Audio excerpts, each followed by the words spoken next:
question about 155.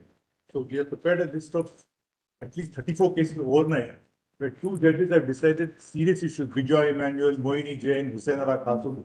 Watchman would like to have a list of it. We file a list at the end of it. I'll also get I'll deal with in my turn. They were on some other constitutional issues, but there was no request made that these are so wide-ranging implication that better go under 145 things. Some of them are even overruled by the larger. I'll give the list. What I'm saying is important issues are decided on 14, 14, and I've also included cases where the courts have struck down a statute by two benches. Not case merely because the statute can be struck down. Of course. Under Article 14, 19, 304, where important question of constitutional law are involved, it was heard by a bench of two judges. No. So it's not that every issue involving a substantial question of No, if a statute is found to be violative of Article 14, yes.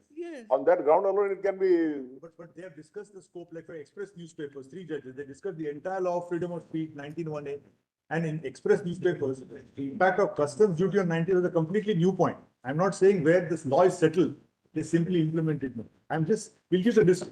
And as my friend put it, there's a maxim called cursus curiae, lex curiae. The practice of the court is the law of the court. 74 Supreme Court 2 SC 627, and there's a 53 Supreme Court judgment also, that what is the practice in the Calcutta High Court on hearings will be the law of that court. I'll give those to you. Deeply. But if I may continue with my Lord's permission, just to complete that last part of yesterday's submission on the original intent, but I was at para 2.8 of my submissions on page 1324. But I'll be very quick in this part because this part has been shown to your lordships earlier. I just want to pinpoint the specific areas of the Constituent Assembly debates. I wanted to invite your lordship's attention. Page 1324, para 2.8.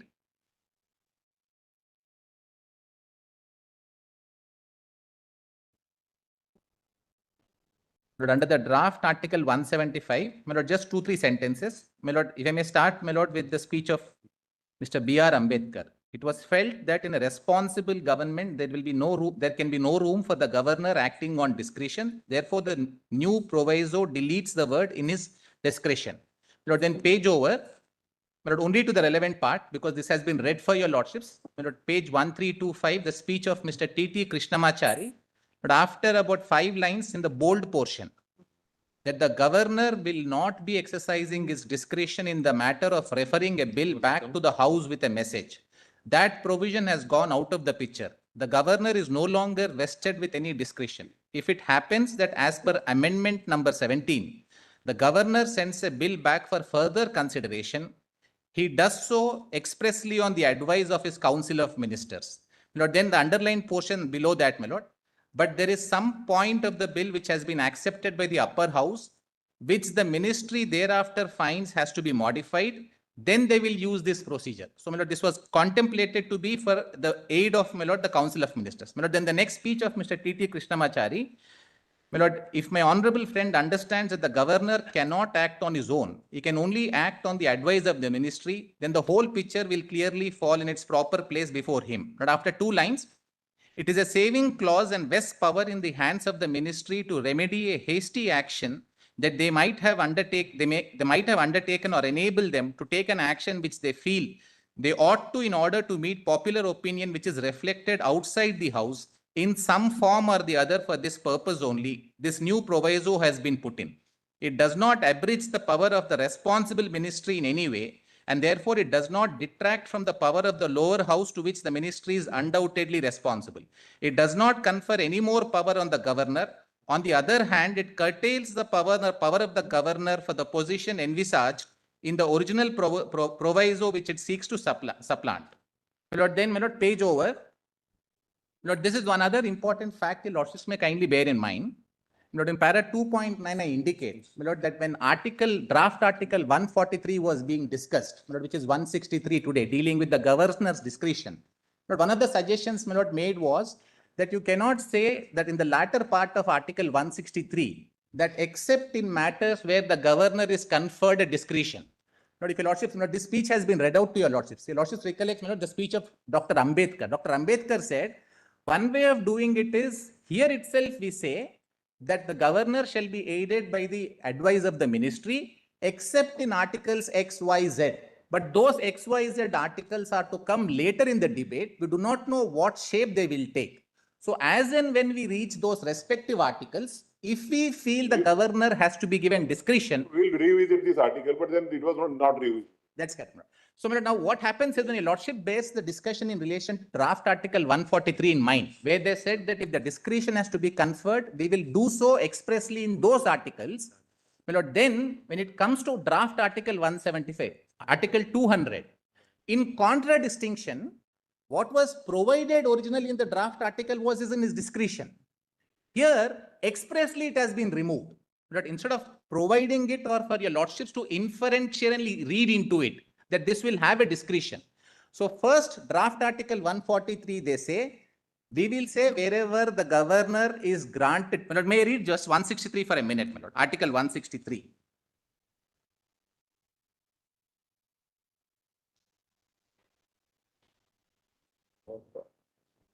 Right.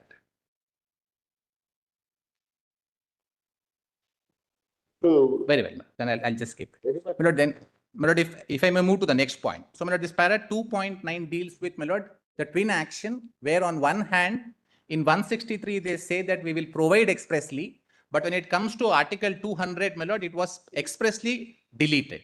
My lord, then in para 2.10, I indicate, my lord, this has also been shown to your lordships that except in the other articles where express discretion has been conferred, with no discretion being conferred in article 200, my lord, it would not be possible to read in a discretion to the governor.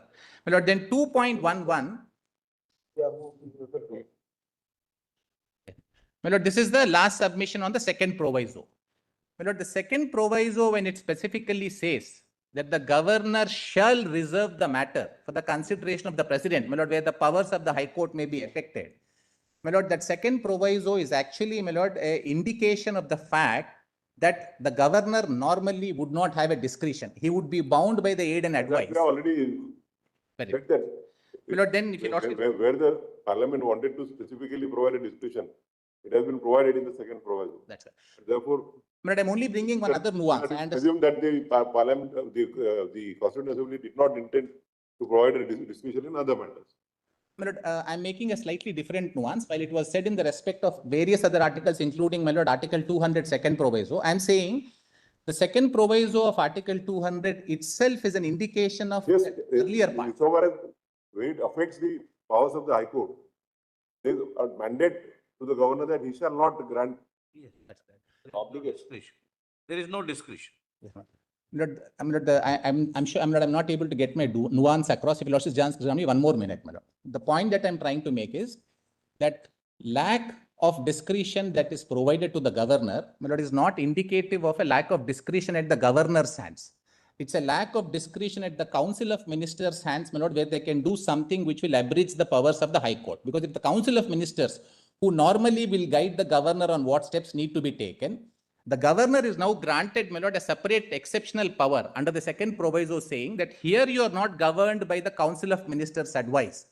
The Constitution enables the governor that other than the regular procedure contemplated under Article 200, where is otherwise bound by the Council of Ministers' advice, the governor here is not bound under the second proviso, even if the Council of Ministers asks him to assent or, my lord, send it back to the House at the most. My lord, he will have to reserve it for the consideration of the president. So the second proviso is indicative of the fact that the earlier part of Article 200, the governor has no discretion. My lord, then, my lord, what I have done for your lordship's kind consideration is. What are the so-called words that you are trying to locate for the second proviso? Yes. For that reason. What is indicated? The governor shall not assent, that's all. Provided that the governor shall not assent to, but shall reserve for the consideration of the president any bill which in the opinion of the governor would, if it You can became say law. in the opinion of the governor. That's correct. So, my lord, when the governor is now mandated by the Constitution that he shall not assent to, he shall not assent to even if he is advised to the contrary by the Council of Ministers. So his discretion will prevail over the advice of That's Council of correct. Ministers. Correct. So where they wanted this to prevail, it was expressly provided.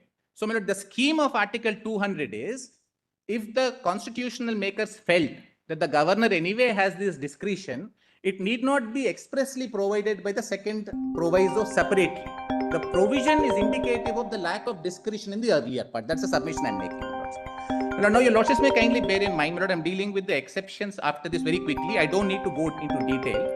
Lord, MP special police case has already been cited for your lordships. My lord, though it arose in the context of 197 CRPC, my lord, the Supreme Court, my lord, in para 33, my lord, a specific question fell from the court.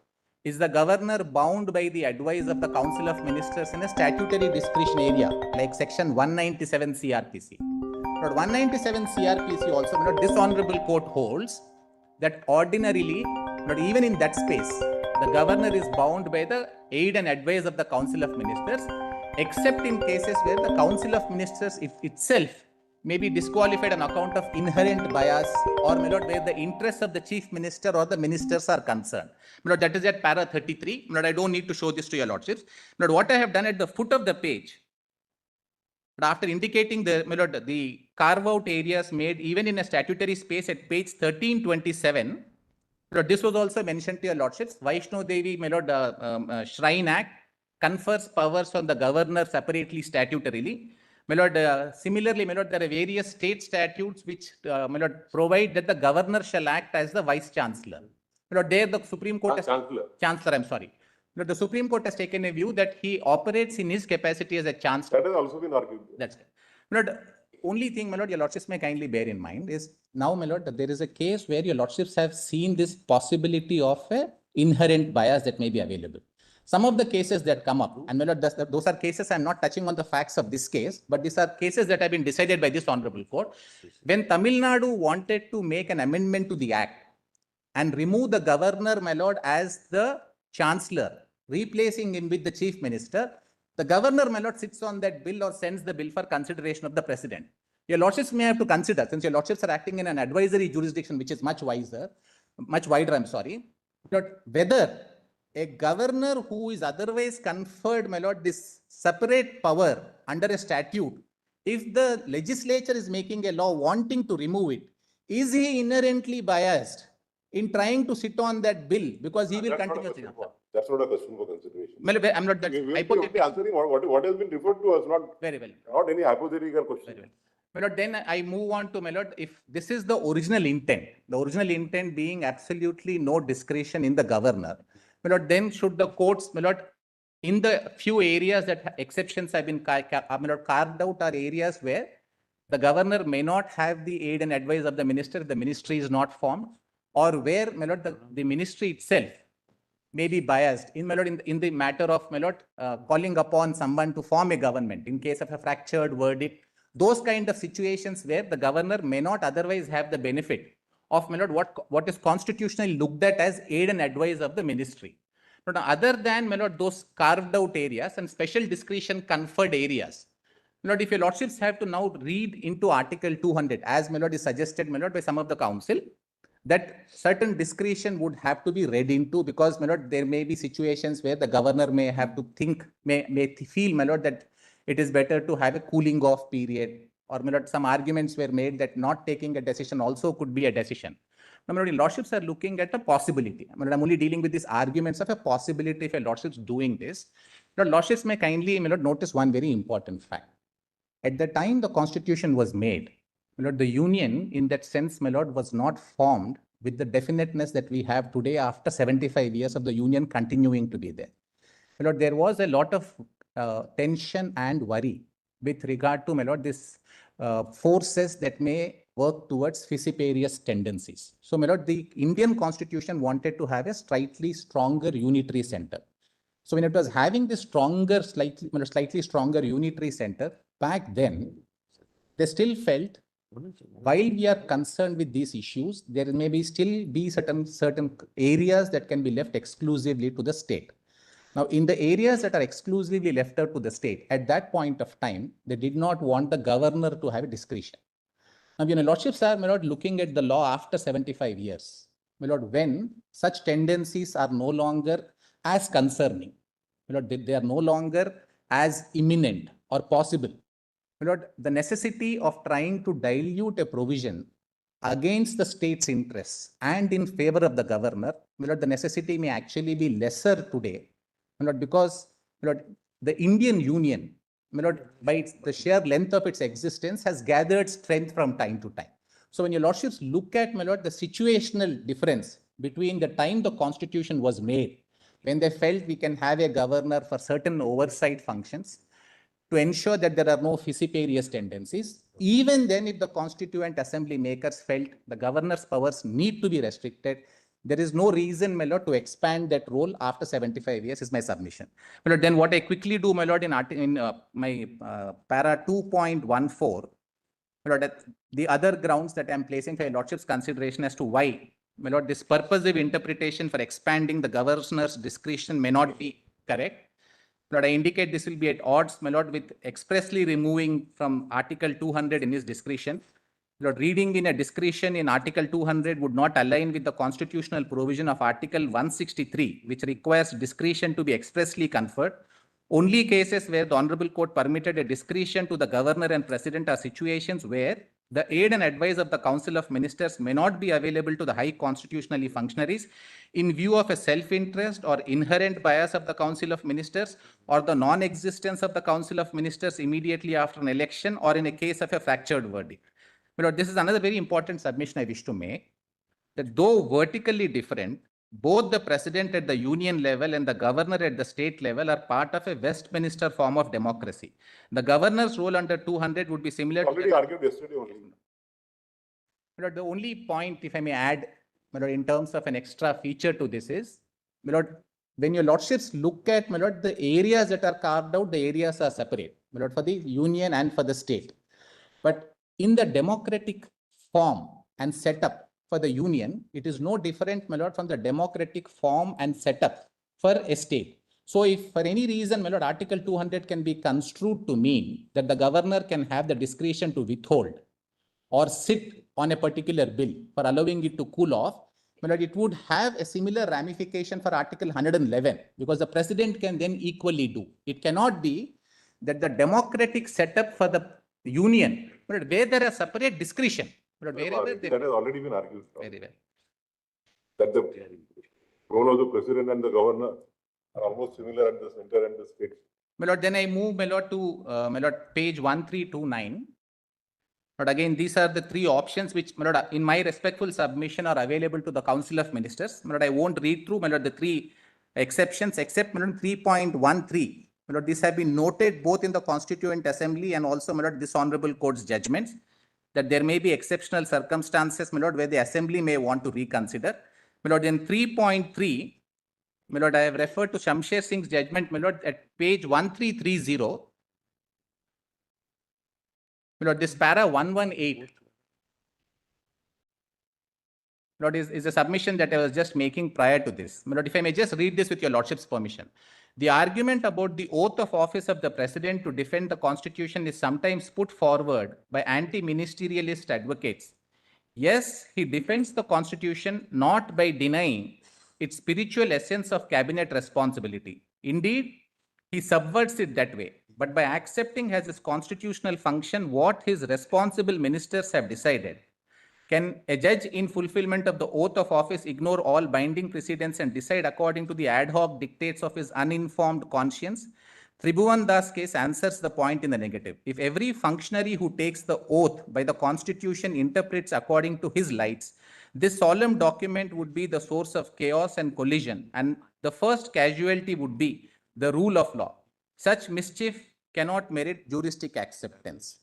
My lord, this para 123, 124, I'm skipping. My lord, this is the history immediately after the constitution, my lord, when the Hindu Code Bill was enacted.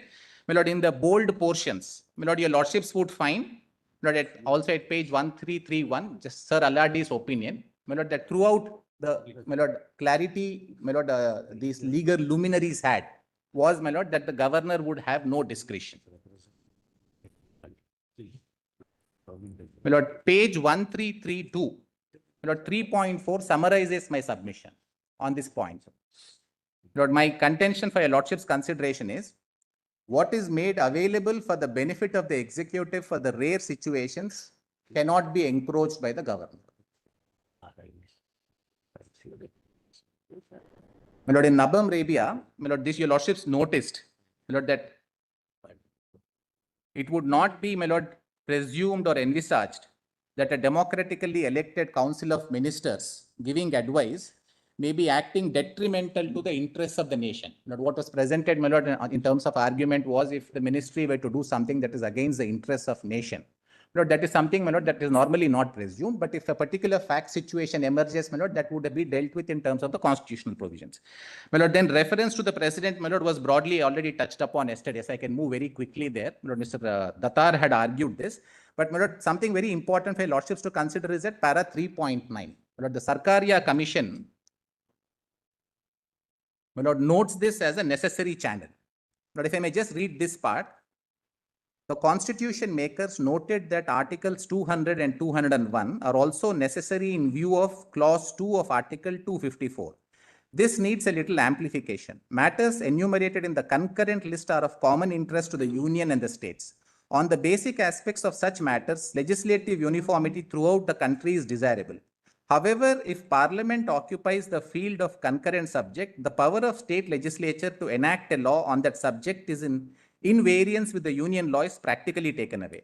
This results brought in by the operation of the rule of repugnancy contained in clause 1 of article 254. Nonetheless, peculiar conditions, problems and practices relating to that subject in a state may need regulations and remedies quite different from the one provided in the union law. In such a situation, a legislation of the state legislature making provisions suited to the peculiar conditions in the state, though inconsistent with the union law, can be saved from invalidation on the ground of repugnancy if, having been reserved by the governor for the president's consideration, it receives his assent.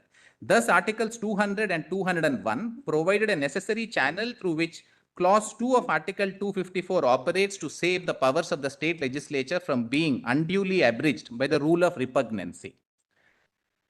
My lord, on the aspect of presumption of good faith, my lord, I have already made my submissions yesterday. So, my lord, I'll skip it, my lord, in the interest of time. My lord, only, my lord, at para 3.14 and 3.15. My lord, normally, your lordship recollects, my lord, if it is reserved for the consideration of the president under article 200, under 201, it goes before the honorable president. The honorable president, my lord, would have the power to ask the house to reconsider and send a message. But if it is sent back, it is again presented, my lord, before the honorable president for consideration. It does not say he shall mandatorily assent. And my lord, there's a good reason for that. Now, when the president does not grant assent, my lord, now typically, my lord, these situations arise when there is a conflict. My lord, the center makes a law throughout the country. A state in a particular geographical area may want to make a slight departure. My lord, it sends the bill to the honorable president, my lord, for the purpose of consent or approval. If the approval is granted, my lord, these provisions of the State Act will take effect within that geographical limit. But if approval is denied, my lord, then those central law provisions will continue to operate. My lord, this is a net effect. But my lord, when the bills are sent, my lord, the president as a practice either declares, my lord, that assent is being granted or assent is being withheld. It would not be kept pending. But well, the honorable president may have taken time. They enable the state to know that assent is being withheld so that, my lord, the state can then work out its affairs. But yesterday I had mentioned, my lord, suppose if my lord, lordships looks at this as something that is likely to arise, my lord, because that is the anvil of your lordship's consideration, not purely hypothetical.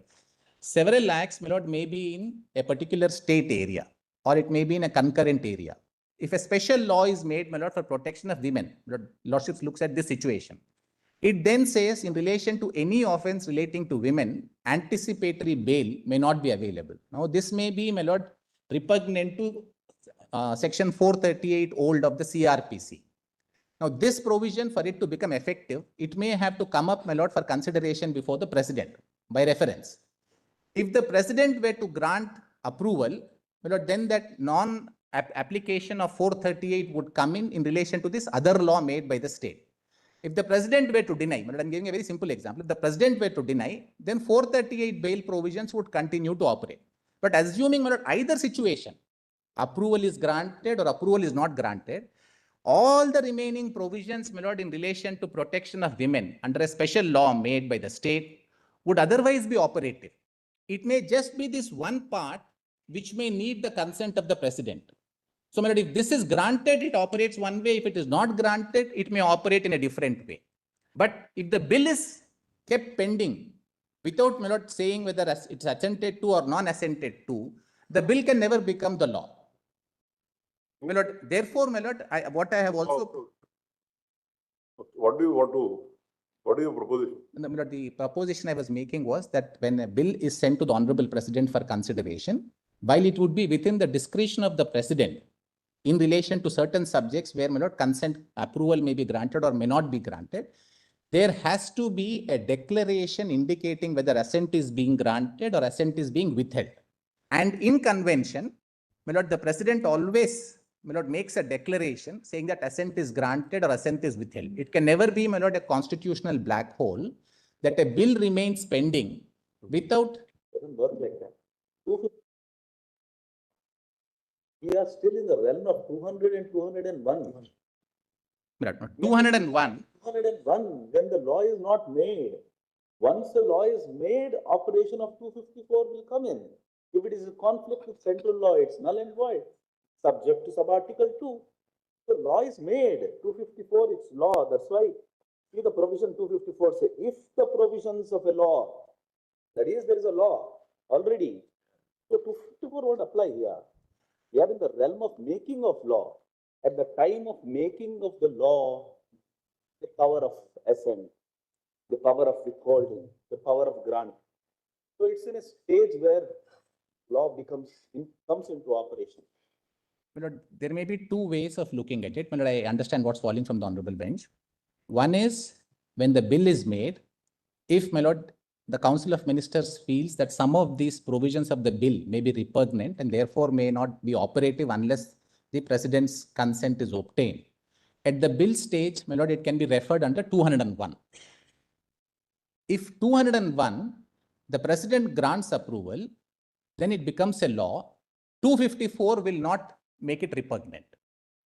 But the other way of doing it is the state legislature can request the President to grant assent, make it a law, and then because repugnancy will make the other provisions unworkable, request the governor to send that part of, my lord, but once a law is made, it might be difficult, my lord, for it to be sent to the President thereafter. So, my lord, in my understanding, subject to correction, at the bill stage, my lord, usually 200, 201, it goes before the President. If the President grants, my lord, approval, then, my lord, it becomes a law. Equally possible, my lord, I'm dealing with it in the justiciability part of my submissions, that the President may, after being advised, my lord, by the Union Council of Ministers, say, no, we want to have a uniform policy throughout the country, not in a matter like Essential Commodities Act. We are not agreeable to this state having a separate, my lord, legislative environment in a particular geographical area. So if the President refuses on the advice of Union Ministers, my lord, then the central law will continue to operate by virtue of 254. My lord, What was suggested in 3.13 to 3.15 is inconsistent with what has been argued from your side. no, my lords. My lord, yes. Probably study you are not here, that's why. No, my lord, if I You may. are insisting for a formal declaration, the argument was otherwise. We are only pointing out that from your side, the argument was that there is no requirement, there is no concept of a formal declaration. Formal declaration of withholding of. Yes. Correct. Yes, my lord. Some of the states have made that submission, but my submission You have is, completed your 45 minutes. my lord, another 10 minutes I'll finish, my lord. No, but then we have to. Yes, my lord.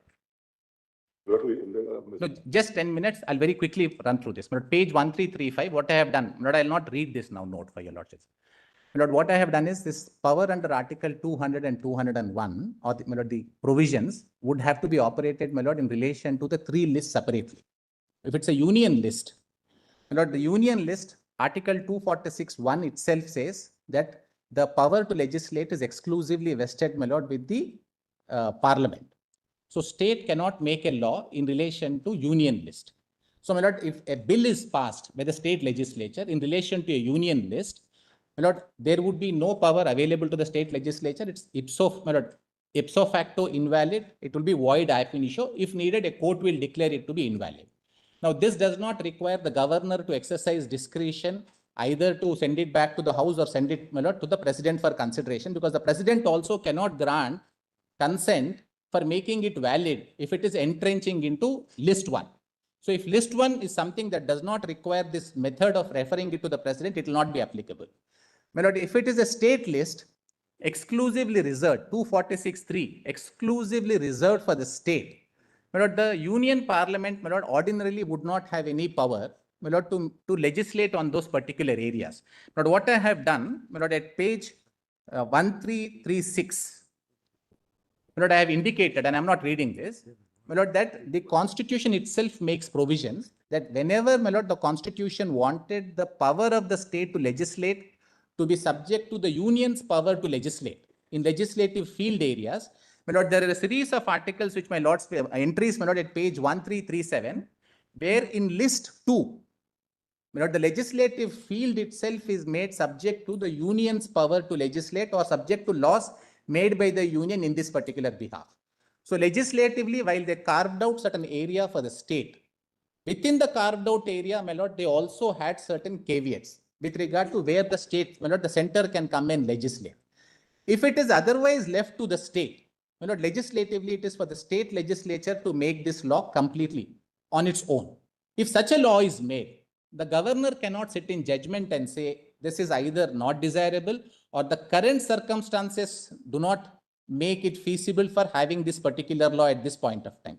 There is no point of referring it to the president under Article 201 in relation to a state subject, because the president and the union also in the executive sphere have no power to stop a state from legislating on a state subject. My lord, the constitution was mindful that there may be situations when the union parliament may have to be given power to legislate on state subjects. My lord, at page 1338 onwards, my lord, Article 249, 250. When some of the states make a request jointly. Correct. My lord, also, my lord, Article 250, my lord, if proclamation of emergency, 252, when 2 or more states request. My lord, also, my lord, 253, to giving effect to, my lord, any international treaty. My lord, I have set out all these articles in my note. Now, this enables, my lord, that the parliament in its legislative space can make a law in respect of a state subject area. So if parliament, my lord, can do it, it may do so, and it will be for a limited period of time. The constitution was mindful, my lord, in which circumstance it will extend for which period of time, unless, my lord, it is where more than 2 states are asking for it to be done, or the council of states by 2/3 majority request the parliament to do it for entire India.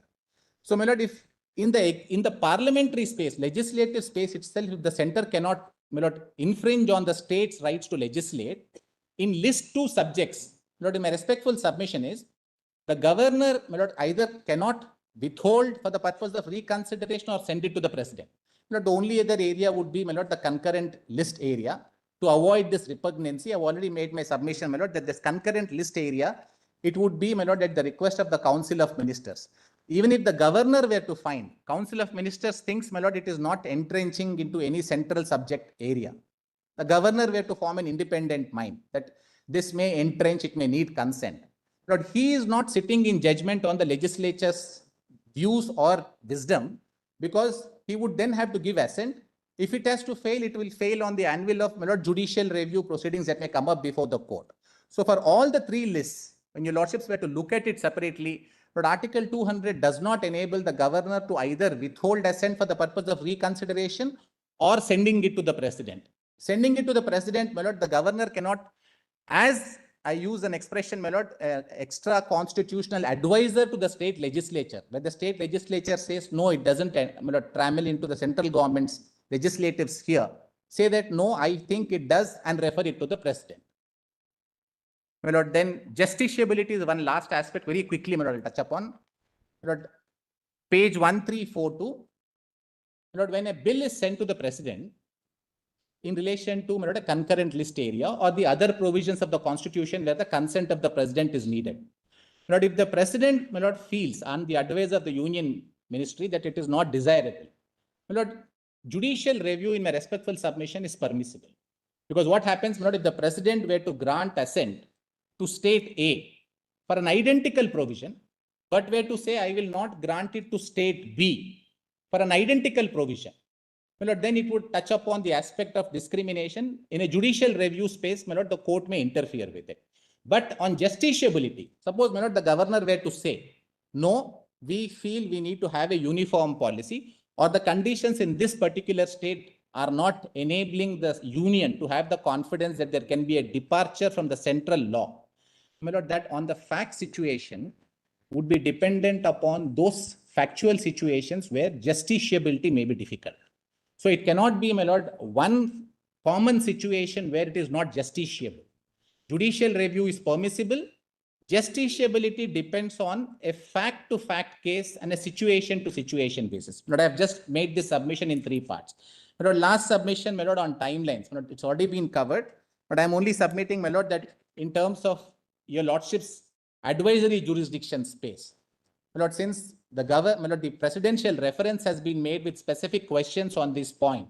My lord, if your lordships were to form a clear opinion that this has to be done with expedition, and this is to be done within a particular time frame, my lord, that is, as I indicated yesterday, your lordship's view of how time frames or whatever time is a reasonable time for the exercise of discretion, that would still be your lordship's advisory opinion. But that advisory opinion, my lord, in my respectful submission would be binding on the president, and instructions would have to go to the governor. My lord, only 2, my lord, yesterday I had mentioned about this judgment. I'm not reading it. If my lords would want to make a note. My lord, in that special references case, 19, my lord, this is at volume 5.9, page 3661. My lord, just 3 paragraphs, my lord, I'm requesting your lordship's attention to. Where have you referred to in your note? My lord, this is there, my lord, in 6.1. no, my lord, this is not a part of my note. I had referred. Volume? Lord, volume 5.9. Page? 6.1. Lord, page number 3661 is a citation, my lord, of 1979, volume 1 SCC 380. Lord, just 3 paragraphs, my lord, I'm requesting your lordship's attention to. I'm not reading it. Para 21, para 32 and 34. My lord, this 32 and 34 have not been read for your lordships. On what issue? My lord, this is with regard to, my lord, Timelines. para 21 is on a bill that is yet to be made. Para 32, 34, my lord, deals with how, my lord, there will be no encroachment into a legislative space by your lordships. If your lordships were called upon to render an advisory opinion, and your lordships render an advisory opinion. So today, Article 200 and 201, apart from timelines, your lordship's opinion is sought on whether there is a discretion available to the governor, whether the discretion available to the president, in what measure is the discretion available. My lord, questions are also asked, are they justiciable? My lord, then the last of the questions is, are there any timelines that would be governing? So, my lord, my respectful submission is, staying in the space available to the president and the governor under Article 200 and 201, they are seeking your lordship's opinion. Since they are seeking in the space available to them, at their invitation, it is fully just and open for your lordships to give this opinion, which might be binding on them in terms of, my lord, your lordship's review. My lord, I'm grateful. Thank you. My lord, I had mentioned about that notes to the Constituent Assembly. If I may just give the page number, it's 9312. The relevant part I've already extracted in my note. But just one last submission before my friend takes over. My lord, we have had tremendous assistance from the nodal council, but I can figure out, my lord, with the quality of assistance they have given, there have also been a lot of costs they have personally incurred, because all the volumes being filed into the court are being filed by them at their expense. And when we offered to pay costs, they said no, unless there is a, my lord, a formal order, it would not be possible for us. Lordships may. Yes, No, my lord, I can vouch for both, the nodal council of other side and my council, my lord. It is, my lord, labor of love, my lord. Nobody would like to charge. It's an assistance to the court, and it's, my lord, and No, not fees. expenses. Even expenses also. Volumes and printing of so many volumes. That's all right, my lord. It's an honor to be a nodal council before the highest constitutional court of the country. And the amount also may not be more. And I'm speaking for. It can be distributed by the state and all the governments. My lord, I undertake the responsibility. Your lordships need not, my lord, bother. It's a small thing. No, we'll. Of this, one council appearance can bear the expenses. What is the problem there?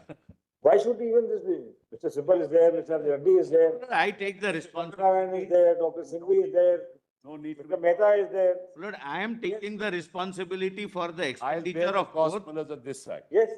No, this side, that side. I'll take the responsibility with it on that side also, no issue. No. I know you, Mr. Symbol is. As far as the nodal council this side, But No, I Mr. myself have Sipal is written very to Tamil generous, Nadu government but to sanction I and would- pay. No, don't, let's not get into this. Yes. My lord, that, my lord, I'll take care of, my lord, for both sides. Your lordship need not bother. But it's very kind of Mr. Reddy, my lord, to have flagged this issue. That's all. Lords, if you just look at my note, it is in volume 2.13. He's appealing for the state, so. State, I have to be heard first. But what are you going to argue? If you are going to toe their line, then we will not listen you from this. No, we have certain different points. So Lordship, the Lordship kindly see three provisions of the Constitution. Article two We forty-four. are going by the sequence. Let him pause the states and then only the intervener. I have something to say, my lord. I am not objecting to anybody arguing. But if your lordships are permitting even, my lord, strangers, my lord, to the issue being argued, my lord, I would personally feel, my lord, that let Mr. Wilson also have his day, my lord, for 10-15 minutes. He at least represents a political party which has a government in one state. Grateful to But my- individuals who have nothing to do are coming before your lordships and are, my lord, getting your lordship. Lordship, individuals have to do very much, My learned and we can say in this constitutional. My lord, you have right. Eventually, the citizens won't get hurt while this political battle goes on to and. No, nothing like that. Lord, No, we but have- there are no Lordship, citizens- constitutional document will define the politics One of the minute, country. Sharma, 1 minute. 1 minute, Mr. Sharma. Don't raise your voice. No, sir. We'll run 10 minutes each. Yes, obliged. Yes. Omelette. Kindly see, my lord.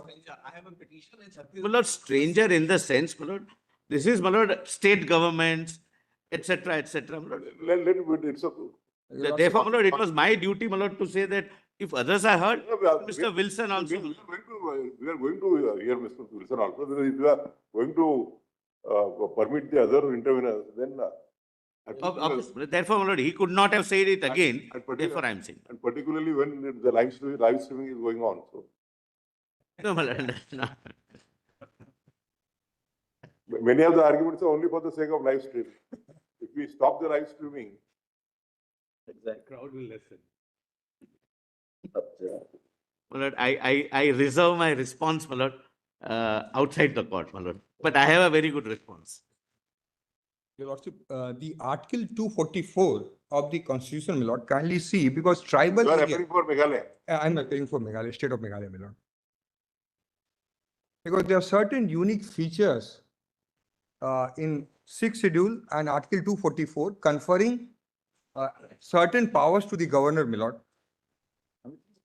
which will have bearing, my lord.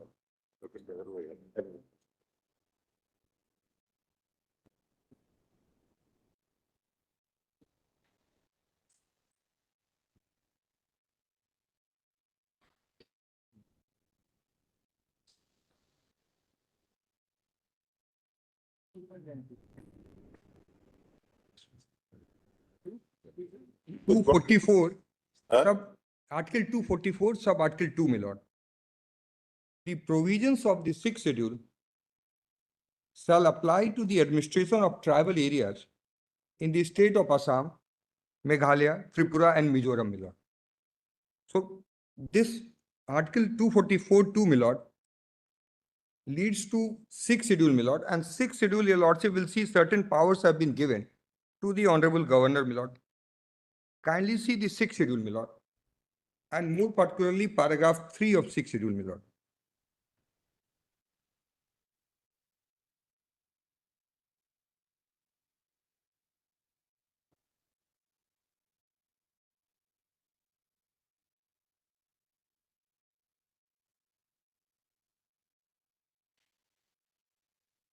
The regional council, paragraph 3, my lord, regional council for an autonomous region in respect of all areas within such region, and district council for an autonomous district in respect of all areas within district, except those which are under the authority of regional council, if any, within the district, shall have power to make laws with respect to items, my lord, are given. Allotment, occupation, use, and setting apart of land, my lord, that is item A. Then B, management of any forest. C, use of any canal, water. So these are the subjects, my lord, and kindly see sub-para 3. All laws made under this paragraph shall be submitted forthwith to the governor, and until assented to him, by him, shall have no effect.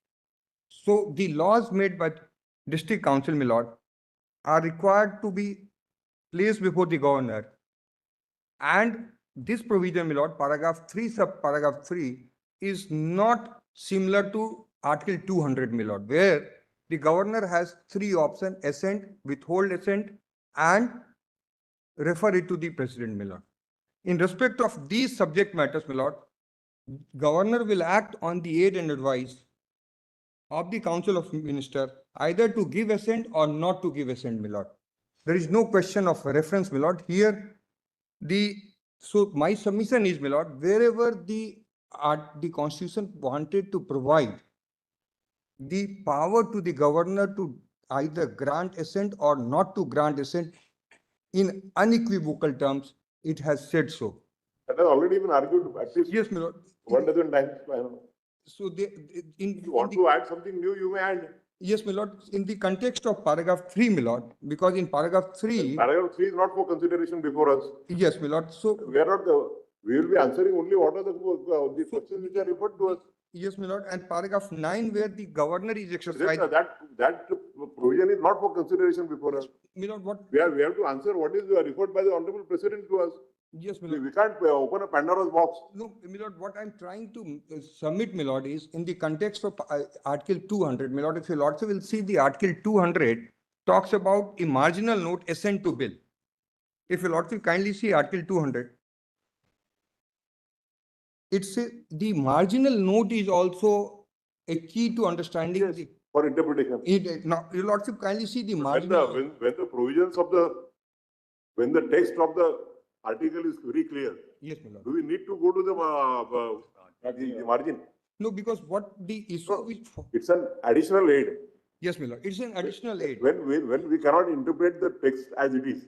Yes, my lord. Now, what my submission is, my lord, this aid is required to be. What is the first principle of interpretation? The first principle of interpretation is that the text is clear, my lord, then we'll have to go by the text, my lord. Now, the question which is falling for your lordship's consideration is that whether assent to bill has got three options or one option.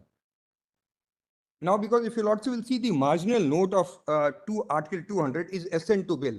The marginal note is not saying consideration of bills, my lord.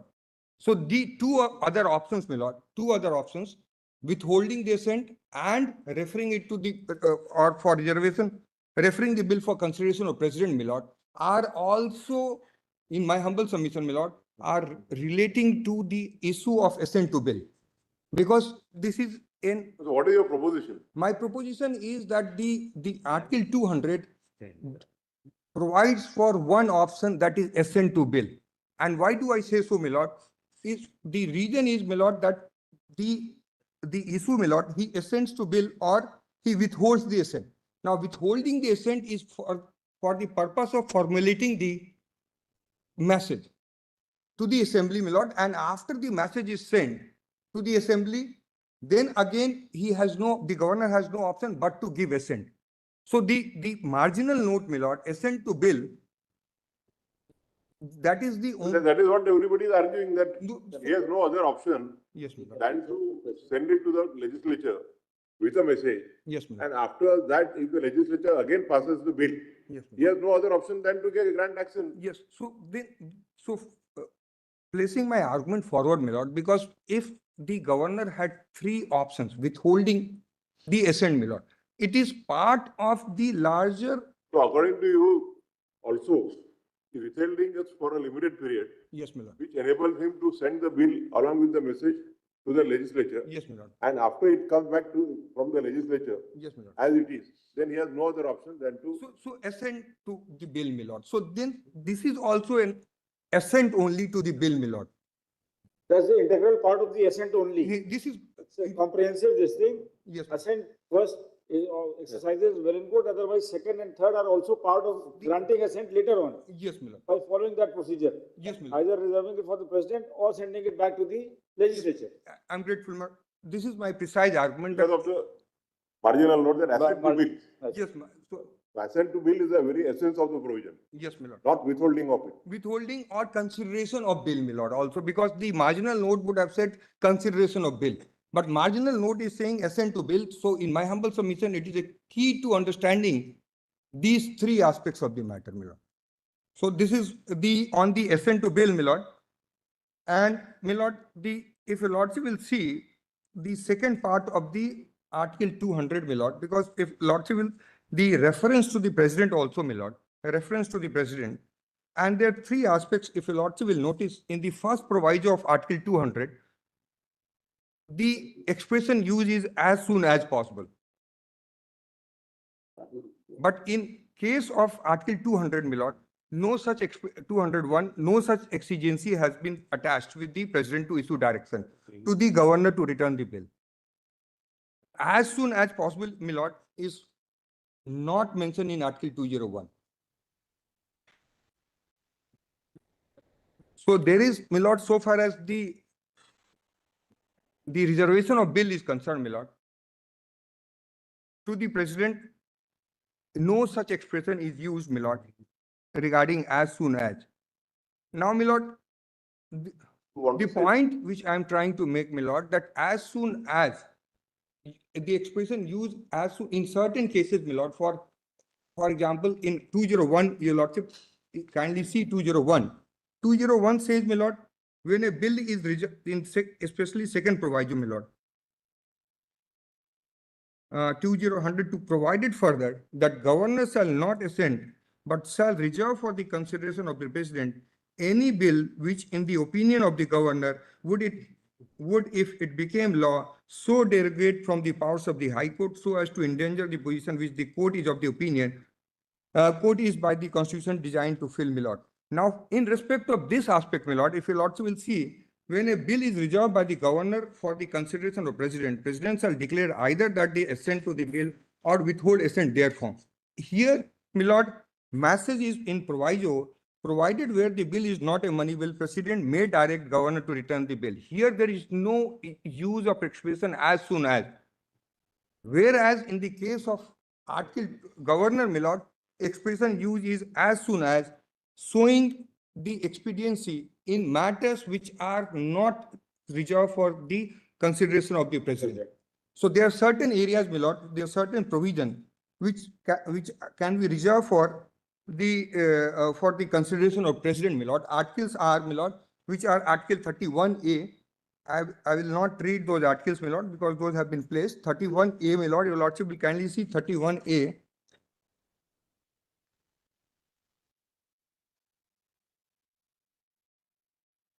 And proviso particularly, my lord, because under these articles, the bills have to be reserved for the consent of the president. Article 31A, my lord. Proviso, my lord, provided that where such law is made by the legislature of a state, provision of this article shall not apply thereto unless such law, having been reserved for consideration of the president, he has received his assent. So 31A, my lord, then 31C also, my lord.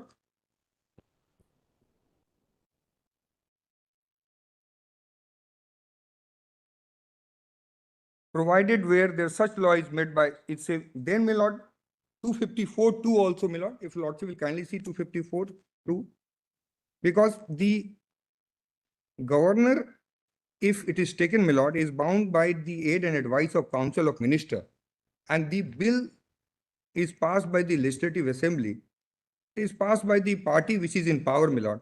So if there is no discretion vested with the governor on this issue, my lord, 254(2), then the advice would by the council of minister to the governor would be not to place it before for reserve the bill for the assent of the president, my lord. So therefore, certain exceptions have been carved out, my lord, particularly 200, Article 200 proviso 2, my lord, and that 31A, 31C, and 254(2) also, my lord, where a law made by the legislature of state with respect to one of the matters enumerated in concurrent list contains any provision repugnant to the provisions of earlier law made by parliament or an existing law with respect to that matter, then the law so made by legislature of state shall, if it has been reserved for the consideration of president and has received the assent, prevail in that state, my lord.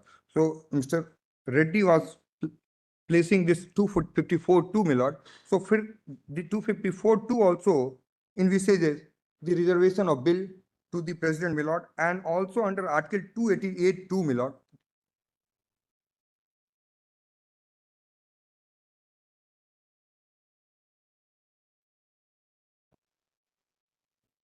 The exemption from taxation by a state in respect of water or electricity, my lord, and the legislature of a state may by law impose, and then Article 288 also envisages reservation of the bill by the Honorable Governor to the President, my lord.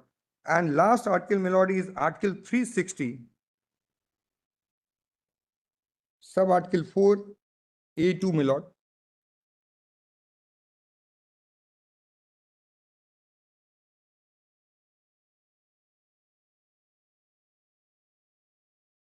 Yes. Yes, my lord. Article 364, sub-article 4, notwithstanding anything in Constitution. Now, in the context of any such direction, it regard to, and the bill can be reserved for consideration. A small Roman 2, a provision requiring all money bills or other bills to which the provision of Article 27 apply to be reserved for consideration of President. So in all these matters, my lord, so there is no time limit, my lord. And as the expression in Article 201 does not contain as soon as possible, my lord. Yes. So my submission is, my lord, that the matters which fall exclusively in the domain of the President, my lord, no timeline has been set in Article 201. But the matters where, So according to you, insofar as governor is concerned, the timeline is there. yes, Insofar as president is concerned, there is no timeline. in respect of these matters, my lord, the items which are covered under the Constitution, my lord, the inaction may not be there, my lord. Inaction in deciding one way, because judicial, the constitutional inaction is also a kind, there will be some decision on those aspects, my lord, but there is no timeline, strict timeline. Because, my lord, if I was going through the Hindi part of the Hindi version of the Constitution, my lord, and in Hindi version of the Constitution, what I found, my lord, the expression used for as soon is yatha sigra. Yatha sigra, my lord, is, if correctly translated, my lord, it forthwith. Yeah, what did you say? Yatha se. Yatha sigra. Yatha sigra. Yatha shigra. Yatha sigra. If I, so, my lord, the Hindi, As soon as possible. as soon as possible, forthwith. Stronger this thing, forthwith. I think, my lord, nothing turns on it, but yatha shigra possibly is as soon as possible. Forthwith, I'll just find out the Hindi word for forthwith, my lord. So Turant, my lord, my learned friend is saying. That's Hindustani. But subject to, my lord, correct. तुरंत प्रभाव से. Pardon, my lord? Official language, normally the word used is तुरंत प्रभाव से. Turant, yes, tatkal prabhav se, yes. So, With immediate effect. The kal prabhav se, with immediate effect. With immediate. जितनी जल्दी हो सके, my lord, that the yatha sigra not is जितनी जल्दी हो सके. As soon as is जितनी जल्दी हो सके, my lord. And yatha sigra, in my humble submission, is forthwith. So if I can, please, my lord, unfortunately, it is not part of my written The submission. Constituent Assembly debates are in English, so while interpreting the words, we'll have to go by My what is the lord, text in the English. yes, my lord, but this is also a tool to interpret, my lord. This is also an aid to interpret. Translation, which is the judgment which shows that the translated version is a full judgment of interpretation. Yeah, Shows a judgment. yes, my lord. This is, Any judgment which says that a translated version of a statutory provision is an external aid for interpreting that provision. no, the point which I was trying No, to. you are saying that it's an aid for interpretation, so No, my lord, first one judgment will. no, my lord, in larger context, my lord, in larger context, my lord. Hindi version is an aid to interpretation. Yes. Yes, we are also saying as soon as baby is forthwith. We are also- That's the right principle. It says that, no? It's a very- No dichotomy between the- Official version of the translation. As soon as possible. Then be an aid to interpretation.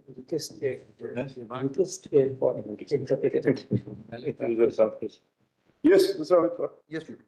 Now, my lord, you give a written notes, we'll come. yes, my lord, one more point, my lord. 145.3, my lord. Kindly see my written argument, my lord, on 145.3, my lord, because that at page 336 of my written argument, my lord.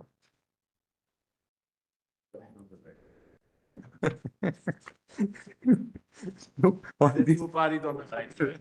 Huh? I said, so far he's on the right side. Written notes, at what page? Yes, page 337, my lord. Because having volume 2 point. Volume 2. Volume 2. Volume 2.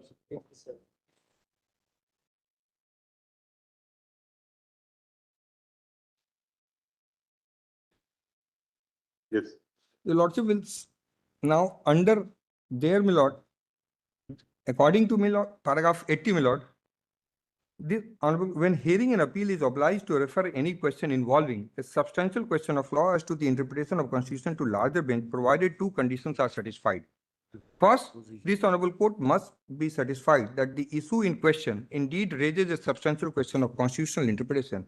Second, it must be satisfied that the resolution of that question is essential for disposal of the appeal.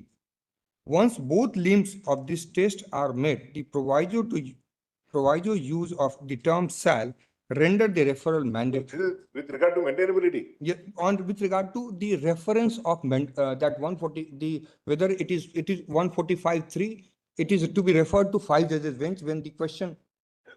Yeah, In- guys are not considered by the. Yes. Yes, it is in the context of, my lord, the whether. What is your proposition? You tell My us. proposition is when the issue relating to interpretation of the constitution arises, my lord, it should be referred to the larger bench. It should be referred to 5 judges bench, but only on. For that argument, you have to be on this side. My lord, on this, because that is, I am in middle, my lord. You are neither here nor there. And on middle, my lord, Support. because I Fairly. borrow the words of learned solicitor. It is not adversarial because learned solicitor started the entire discourse with this submission that it is not adversarial.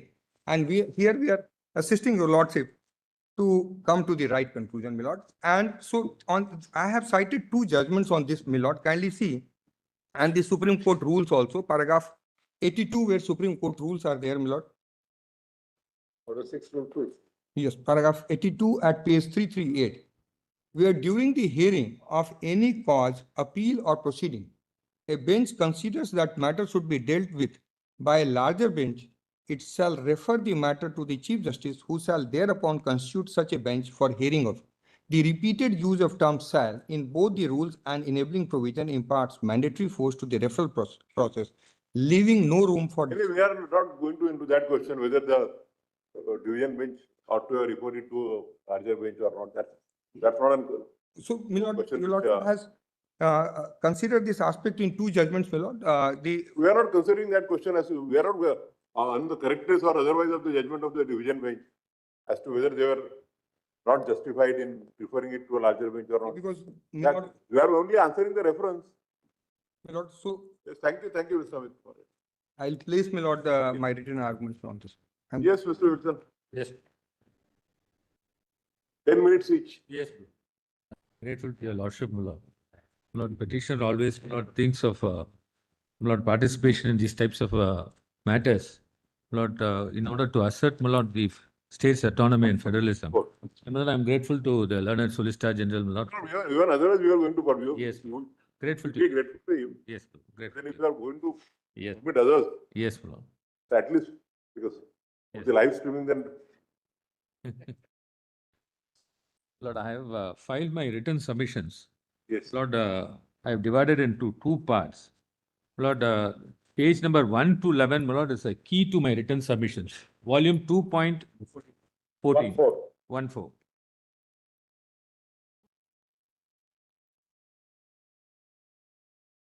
Lord, this article, Lord, we have been wandering in this court for a longer period. Lord, we have brought this special reference. And my lord, we know the pain which we have undergone, my lord, in approaching the courts and ultimately, my lord, getting an order in our favor. Lord, that is why, my lord. We are not going into Yes. the correctness Yes. or otherwise of the judgment Certainly, of the my lord. division. Certainly, my lord, We are only I do- restricting ourselves to the Yes, question. I bow my head, my lord. I am grateful to your lordship, my lord. So don't, Yes, Personalize it. don't Yes. bring your pen before the court. My lord, whatever may be, my lord, today the states are celebrating this judgment. That's what I wanted to place it. This is again, My lord, yes. Now, my You lord, are- see the legislative procedure. Yes, When you argue a matter, it is expected that you yes. argue a matter with some sort of Yes, detachment. my lord. Yes, certainly, my lord, certainly. My lord, I have to just place, my lord, what has made us, my lord, to come before this court. Now, my lord, legislative procedure, this article 200 and 201, my lord, falls, my lord, under the heading of legislative procedure. My lord, this legislative procedure, my lord, should be understood in the context of the Constitutional Assembly debates, rule of law, and, my lord, the principles and approaches adopted by the constitutional courts. My lord, therefore, this legislative process, my lord, which your lordship is going to interpret, my lord, your lordship has to take into consideration that the people's, my lord, elect a government, my lord, or a representatives, my lord, with a fond hope that they will give good governance within 5 years. Therefore, my lord, the legislative process should be fair, reasonable, uphold legislative supremacy, respect states' autonomy, support the federal structure, and promote parliamentary democracy. My lord, that is what, my lord, this 200, my lord, altogether, my lord, your lordship has to look into it. So therefore, my lord, if your lordship sees how, my lord, Article 21, when the word, my lord, procedure, my lord, is there in Article 21 is interpreted by this court in Menaka Gandhi. My lord, I have stated that, my lord, in B. My lord, if your lordship sees, I have enclosed that, my lord, in page number 11, internal page number 11, 1506.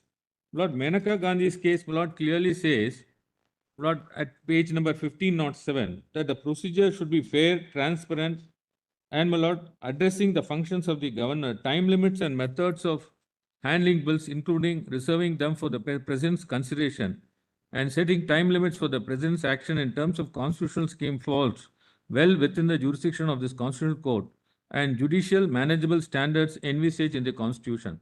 The Honorable Court is tasked with the ensuring that both the procedural and substantive validity of any legislation align with the constitutional provisions.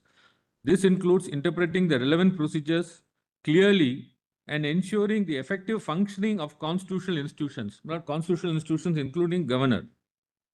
This in turn enables the upholding of rule of law, delivering good governance. That's very important. For a people, we go before the people, we get elected, we come and form the government, and we have to give good governance. That is very important, and within 5 years, we have to do it.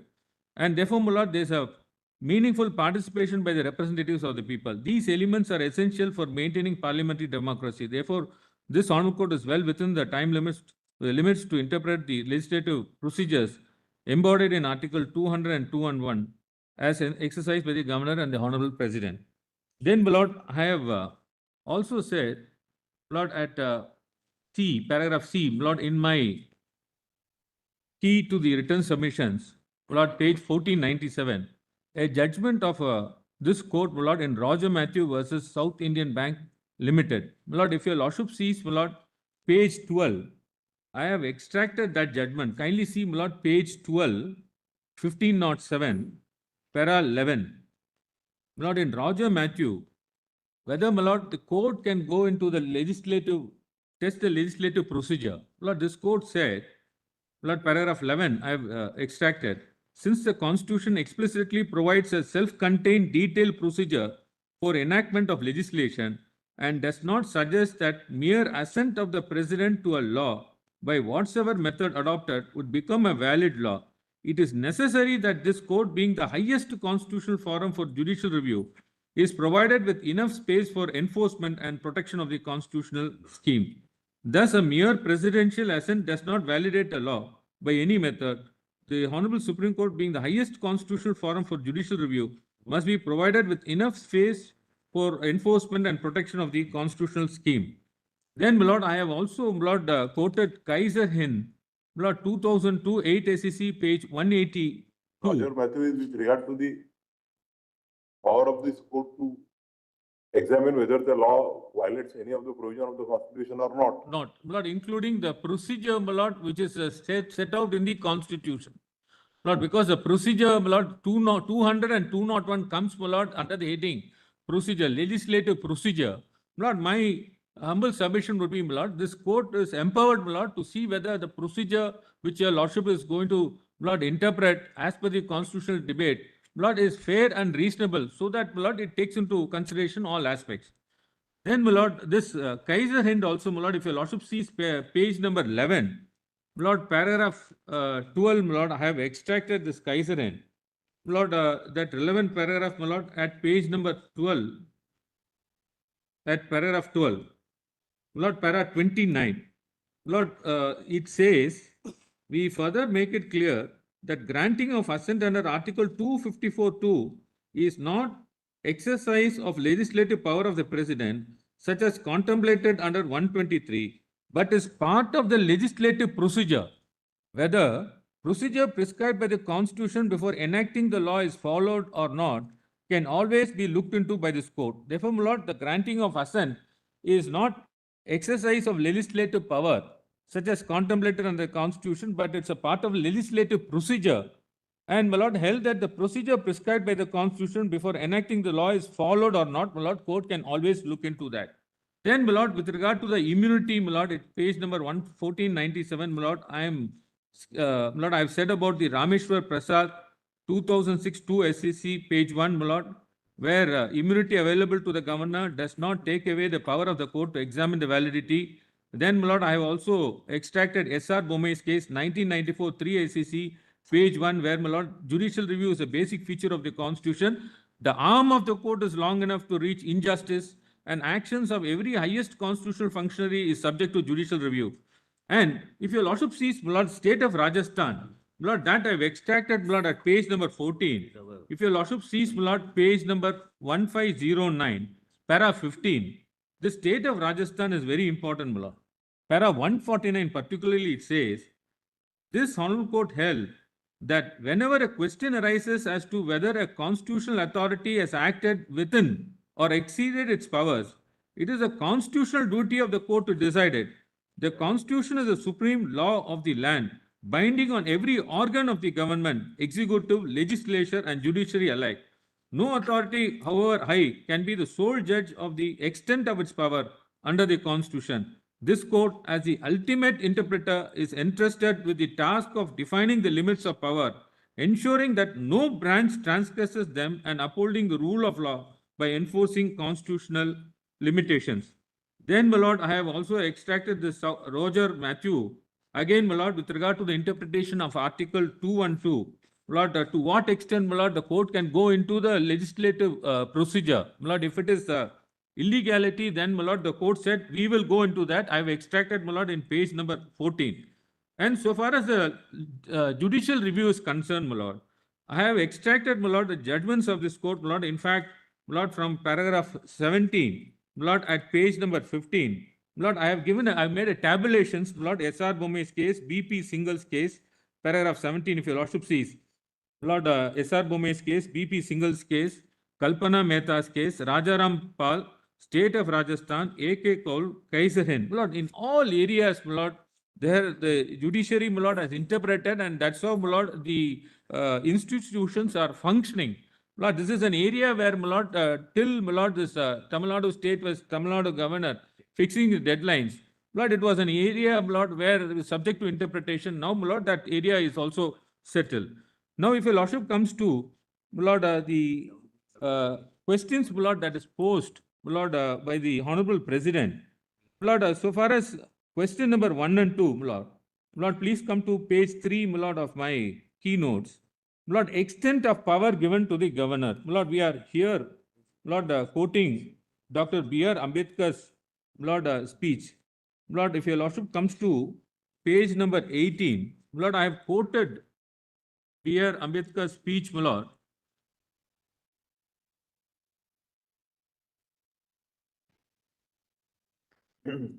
Where, my Lord, he says, my Lord, at page number 18, para 20, but where he says, yes, my Lord, kindly come to 21, my Lord. My Lord, this is what, my Lord, we expect. Lord, in fact, an assurance is given by Lord Dr. B.R. Ambedkar, Lord, when all states were coming together.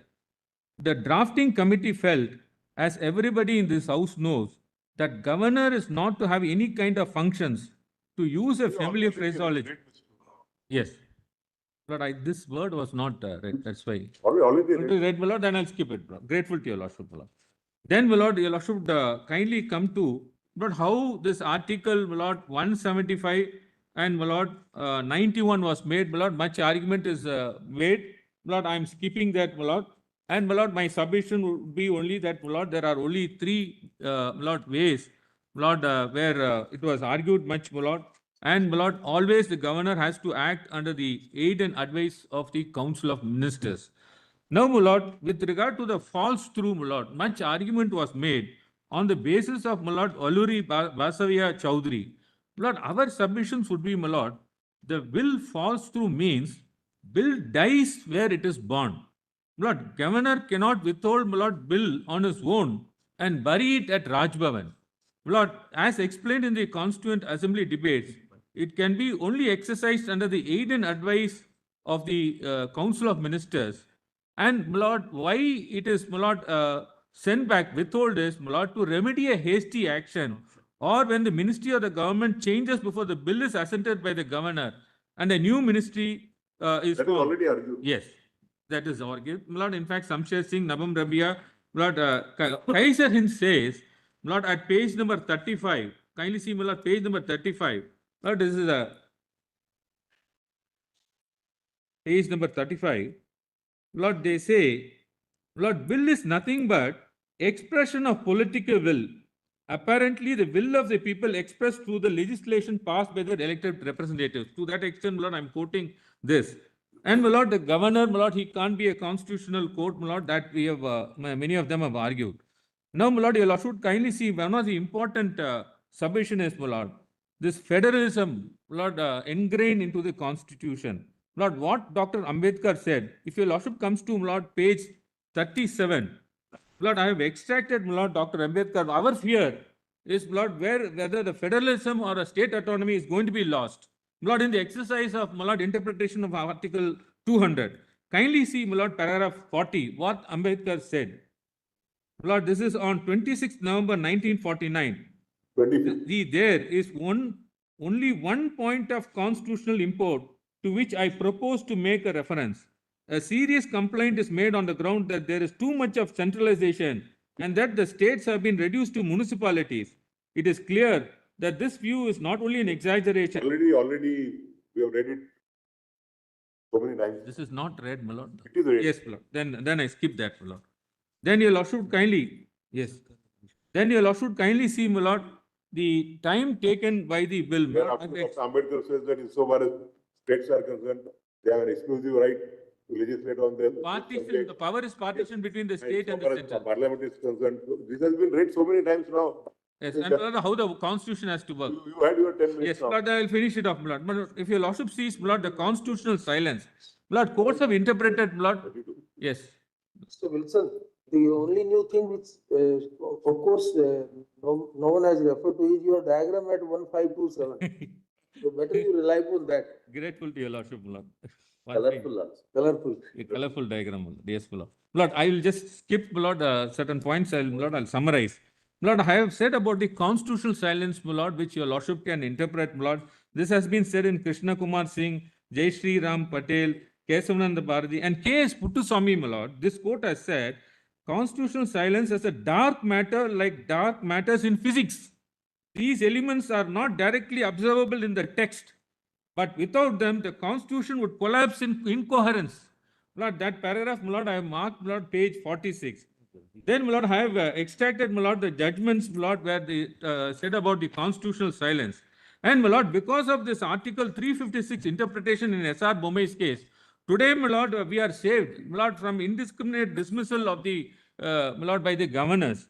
And, my Lord, if your Lordship sees, my Lord, this as soon as possible, my Lord, the interpretation, what H.V. Kamath feared, my Lord, that is a fear coming to us, my Lord. That is the fear, my Lord, that I have, my Lord, stated in page 53, my Lord, paragraph 56. My Lord, what will happen, my Lord, if the timeline is not fixed? then, my lord, I will be, my lord, wandering in courts. I have given a schematic diagram also, my lord. My lord, therefore, my lord, the court cannot be a mute spectators, my lord, and I cannot, my lord, court cannot be one of the layer between the governor and the act coming into force. Every time, my lord, I cannot come, my lord, I filed a writ petition in 2023. I'm giving one example. My lord, and 2025 only, my lord, the judgment was delivered. Nearly 2 years, my lord, I was wandering in the courts.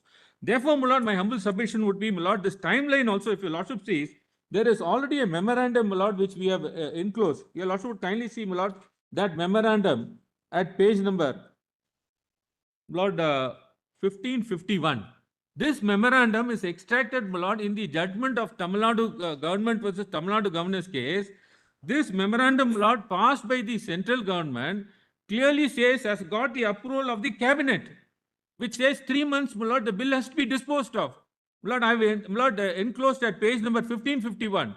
My lord, when the government itself, my lord, have decided to decide, my lord, all the bills within 3 months, and cabinet has approved. My lord, when cabinet has approved, my lord, it has got a flavor of Article 73. My lord, it becomes a law. My lord, what is difficulty now, my lord, in court saying that, my lord, within 3 months the bills have to be disposed?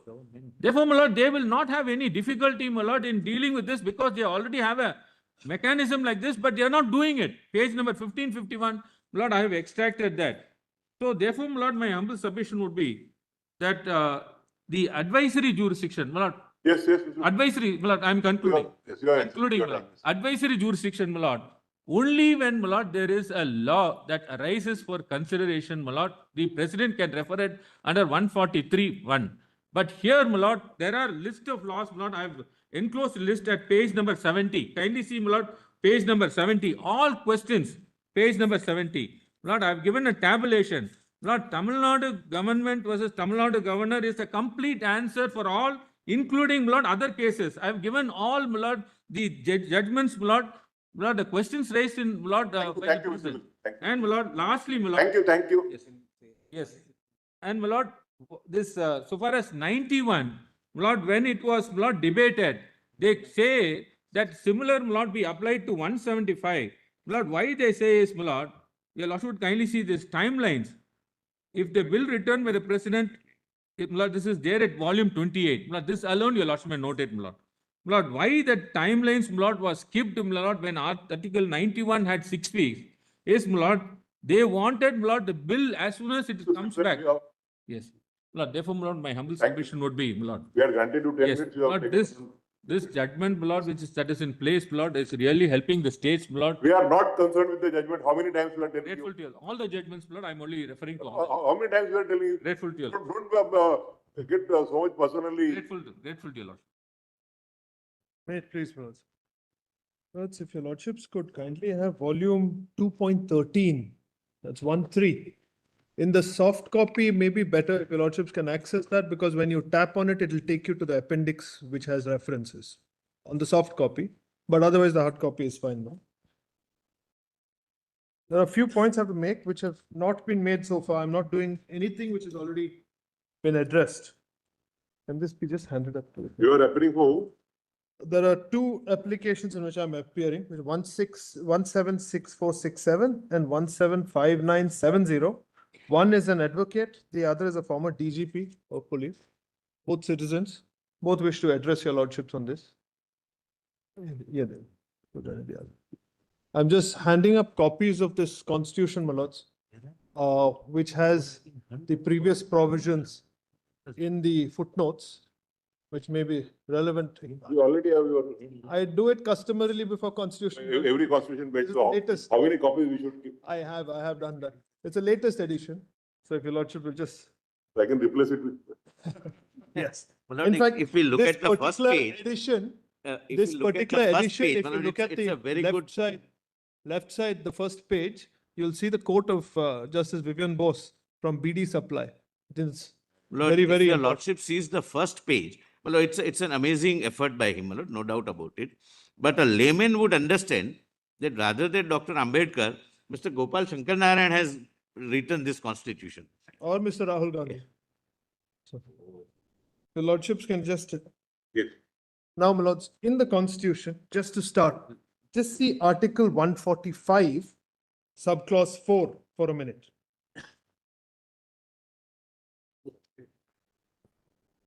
145.4. This has not been read to your lordships yet. 145. 145, subclause 4. No judgment shall be delivered. Yes, if I can read that. No judgment, the word used is judgment, shall be delivered by the Supreme Court save an open court. Lords have, my Lord the Chief Justice. And no report. Please note the word report. This is very critical to this entire exercise. And no report shall be made under Article 143, save in accordance with an opinion also delivered in open court. So the Constitution envisages from day one that what your lordships are doing now is not a judgment. It is a report based on opinion. Now, because it says no judgment shall be delivered, save in open court, and no report shall be made as far as 143 is concerned. So the advisory opinion is a report, merely a report. What flows from that is a little critical for the purposes of your answering those 14 questions. So this is in fact a recognition of what took place before the Constitution came into effect. The Constitution took Section 213 of the Government of India Act. It effectively copy-pasted Section 213 into Article 143. The only addition were on questions of fact. Questions of fact were not considered by the federal court in its advisory jurisdiction earlier. So what your lordships are doing now is a completely different jurisdiction from the jurisdiction your lordships embark on in 32, 131, appeals, 136, etc. It's a completely different jurisdiction. In that jurisdiction, your lordships are being asked by citizen number 1 for guidance. Now, the way under Section 213 of the Government of India Act, this was referred to is relevant, and I'll tell your lordships the reason why it's relevant. That if for a minute your lordships will see Article 374 of the Constitution.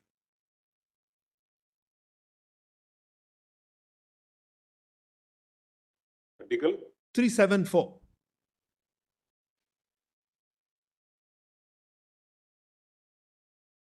Subclause 2 of Article 374.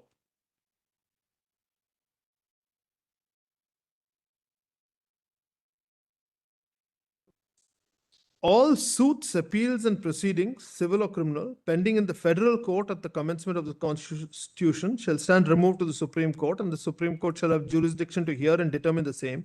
And please note this, the judgments and orders of the federal court delivered or made before the commencement of this Constitution shall have the same force and effect as if they had been delivered or made by the Supreme Court. So, all those that were delivered by the federal court are effectively binding on this court by virtue of 374(2). The reason I mentioned this, and this is why I don't want to duplicate what has been said before, but I'm just flagging it. Mr. Datar yesterday mentioned the estate duties case, which was one of the 4 references under Section 213 heard before the Constitution came into effect under the Government of India Act. The estate duties case is very critical about what they say about advisory jurisdiction. There are effectively 3 judgments of your lordships which have dealt with what the advisory jurisdiction is and what the chapeau of that is. And the first one is the estate duties case then. The second one, so far you've had 15 references under 143 before this court. The very first one, Delhi laws, did not deal with the issue. But the second one did, which is Kerala Education Bill. So there are many passages of Kerala Education Bill which look at estate duties, look at what the scope is. That same aspect of what the scope of 143, Article 143 is then considered by your lordships in the majority in Ahmedabad St. Xavier's, 9 judges. Noted, in fact, in the majority of Privy Council, Privy Purses, which is 11 judges. Noted finally by Chief Justice Chandrachud, and this has been referred to in the Special Courts Act, both Mr. Reddy and Mr. Datar have referred to. What they say across this swath is as follows, and if I can just show your lordship that starting point, that's all I want to show your lordship from this. Just see page 1369 of this compilation, page 1369. And if your lordships are looking at the soft copy, your lordships may click on Appendix 1. Just tap on Appendix 1, it will take you to 1369. 1369 of of this same volume, my lords, my compilation. I put everything here. Yeah, go ahead. 2.2. 1369.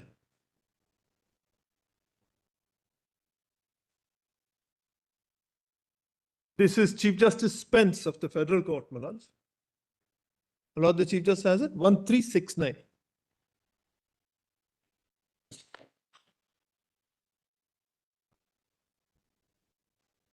The 19th Yes. page of the volume, yes.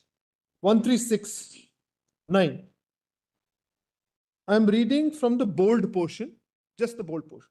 It may be stated at the outset that when Parliament is thought fit to enact Section 213 of the Constitution Act, it is not in our judgment for the court to insist on the inexpediency, according to a certain school of thought, of the advisory jurisdiction.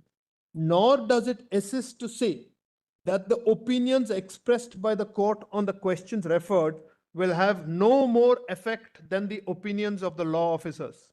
This is Attorney General for Ontario versus Attorney General for Canada. That is the necessary result of the jurisdiction being advisory. So the role that is being discharged by the Constitutional Court in its advisory jurisdiction is effectively not more than that of what a law officer would do as far as government. Consequences follow from this. Now, if your lordships were to scroll down to page, We will be only answering the questions very well. as to what is the defects or not. That's not for us to decide. Correct. So now I'm just in the, Whether it has a binding force correct. or it is only an opinion of a That's law That's officer. already been decided. That's already been decided. As and when the question arises, Somebody will No, decide. the It's question, not, the your question lordships has are, arisen. Lord, I have a serious objection to this. Your lordships are not making a report to the president. Please read the language. A report containing your lordship's opinion. Your lordships never report to anyone.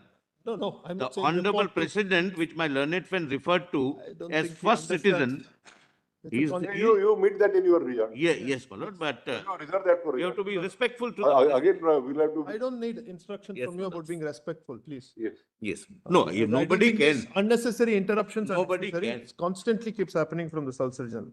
Now, if you see that first page of my note, which is at page 1354, my lords, page 1354. This point you can skip, Mr. Shankar Narayan. I just want, there's a sequitur to this point. There's a sequitur. First, this has been decided fully. It's been decided not in a list. In Ahmedabad, St. Xavier's, it's been decided. In Privy Purses, it's been decided. So the question whether it's binding or not has been decided by 11 judges saying, So we are not going to decide that. no, I'll tell you the We are reason. only answering the questions that are.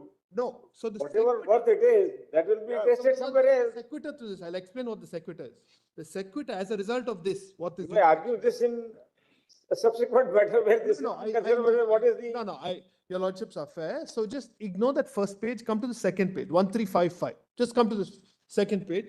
The reason is that rather than revisiting everything going into 200, etc., your lordship's role in this is much less than that. That's what I just want to emphasize. Just see 1355 for a minute. These are the consequences. The essential aspects of Article 143 jurisdiction are, this 1.8 that I'm reading. First, it's an opinion in the form of a report. Second, no list is decided, no dispute is adjudicated. As a result of this, my lords, provisions 141, 142, and 144 of the Constitution do not apply to advisory opinion. If it doesn't, the consequences are at the bottom of the page. What the court's approach perhaps could be in this particular case are as follows. First, that if you see that none of the 15 judgments of your lordships previously have referred to 145.4. None of them. None of the 15 judgments have overruled a previous judgment. None of these 15 opinions have been overruled subsequently. The consequence of that is that when 14 questions are put to your lordships, of which 10 questions, between 9 and 10 questions, are answered by a judgment of this court, the opinion that anybody would give when that question is put is effectively that these questions are answered in these paragraphs of this judgment and end the matter there, not reopen that further. In It fairness, has already been argued. correct. So You said there that you are are, going to argue something new. yes, so the something new will be with reference to those Already, questions which are recent. You have already crossed your 10 minutes. Very well, Manoj. If I won't take long. I'm just showing your lordships a few more facts. Come to the bottom of page 1356, please. 1356. Please note that this is not a recent issue. I told your lordships I'm taking a middle path. I want your lordships to know that this is an issue regarding reserving for It doesn't consideration. appear to be that you are taking a middle path. On the contrary, you are taking a path which is more extreme than that is being taken by the. No. I think with the states on this side. No, the states on this side, I think, are all ad item on one fact. And I'm very surprised, Malad, that states should at all be on that side at all. Coming and saying, we'll pass a bill, but we want our governor to sit on it. That's a very strange position in my view for us. It is for them to decide it. Yes, it is. They have not sought your advice. Which is why, exactly. They have indirectly, Malad, unfortunately. They have not sought your advice as to what they should do. Unfortunately for us, Malad, we can only make our case here. We can't make it directly to the querist. The querist has lawyers. It's being made here. That's why. Manoj, the two submissions I'm making at the bottom of page 1356 are simply this. That if your lordship will just see that chapter, I'm not at leisure, please see that chapter. I've annexed it of Granville Austin. He details in para and verse how Chief Minister Moraji Desai in 1952 faced these problems, how from then on, state after state has been sitting on bills and there should be a solution. My submission is that solution has come. This judgment in the state of Tamil Nadu is that solution. It ensures that it's taken care of. In response to an argument that was made by Mr. Salve, that in the federal scheme, according to Mr. Salve, it is such that even if a state passes a bill, the central government via the governor can in fact prevent that bill from being passed. That was an argument that was made. That is answered in Hargovind Pant in that paragraph at the top of page 1357, which makes it very clear that the governor is not subordinate or subservient to Government of India. He is not amenable to directions of the Government of India, nor is he accountable to them. It's a constitution bench which has said this. So there is no question of that argument being countenanced in the least. My lords, your lordships have gone through the Shamsher Singh judgment, etc. On the interpretation of 200, there are three things which your lordship may please note. Just if you can see 200, three aspects which have not been shown to your lordship. So please see that. I acknowledge Mr. Vivek's 200. assistance to me. Vivek said he couldn't make these submissions himself, so he's assisted me in this. Article 200. So please note three things. He was heavily assisting. You're standing next to. No, he actually in the sequence he should have argued, but because I think the time is short. No, because we have very the rule, there only one. No, I know. So eventually, Manoj, because it's one client, the lawyer can't make that argument. So he's given me the argument to make. So if I just see Article 200, just please note at the end of that first clause, Manoj, it says there's two things to be noted. One, it ends with a colon. That's very, very important. Right, Manoj? Before the first proviso. At the end of that first proviso, there is one more colon. Now, in the indoor, I'm sorry. So there's comma. I'm sorry. There's not a colon. No. At the end of the next, first, end of the main provision, there's a colon. Yes. At the end of the first proviso, there's a colon. Yes. Yes. Main provision colon, first proviso colon. Exact same scenario where after a colon, a proviso came up for discussion in that famous section 24(2) interpretation, my lords. Justice Arun Mishra's bench, heading Constitution bench on indoor municipality. We remember. The question was, does that second proviso, does it attach itself to the proviso just above it, or does it go to 24(1)? The answer given, we have annexed that also. Answer given was it attaches itself to what immediately precedes it. So if you were to interpret 200 in that sense, let me just give your lordship what I believe the answer is. I've put a chart which shows how that sequence flows. And let me just explain it for half a minute. There are 5 provisions, all of which were referred to by Mr. Amit Kumar, the Advocate General, who just spoke before me. 5 provisions in which there will be reservation for the consideration of the President. Only 5. Just to answer Justice Narasimha's question about the distinction between the use of the word act or law. in 254(2) versus bill which is used in 200. That is answered in Kameshwar Singh in majority, and it's followed in Valluri once again, saying that it makes no difference whether it's bill or act which is used, because the word used in 200 is bill. In those other 4 provisions, the word used is law. But they say it makes no difference. Therefore, there are 5 specific provisions, including the second proviso, where bills or acts are reserved for the consideration of the president.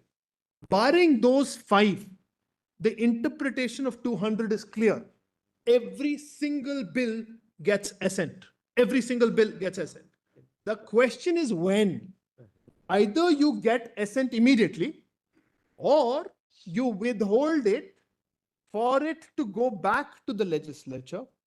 And once it comes back, you can't withhold assent. There is no other option. You have to give assent. That's the answer. In my view, there is no doubt about it, because that is exactly how it flows. So if your lordships note the flow of Article 111 with reference to the president and read it with this, 111 has only 2 options. It's assent or withhold.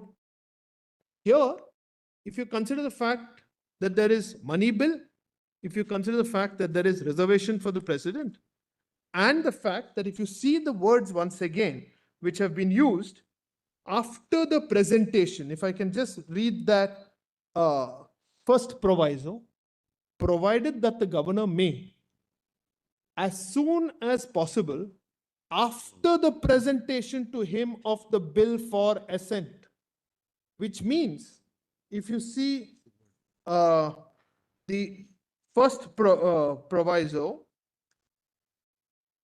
it is clear that it is for assent. The words That are, is what Mr. Amit Kumar also argued, that he said that we have to read the marginal note. Yes.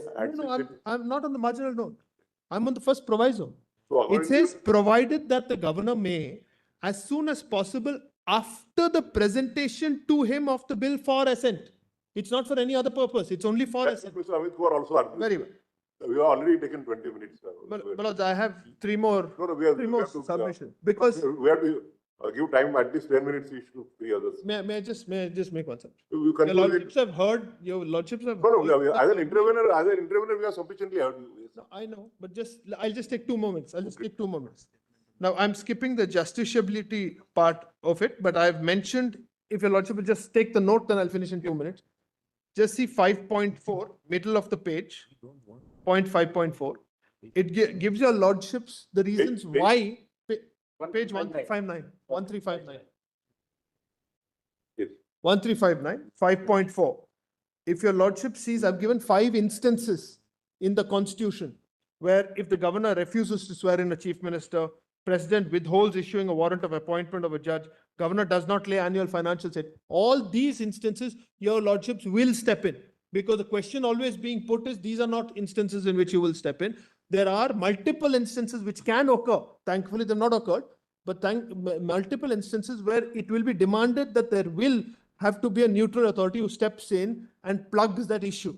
That has happened in this particular case.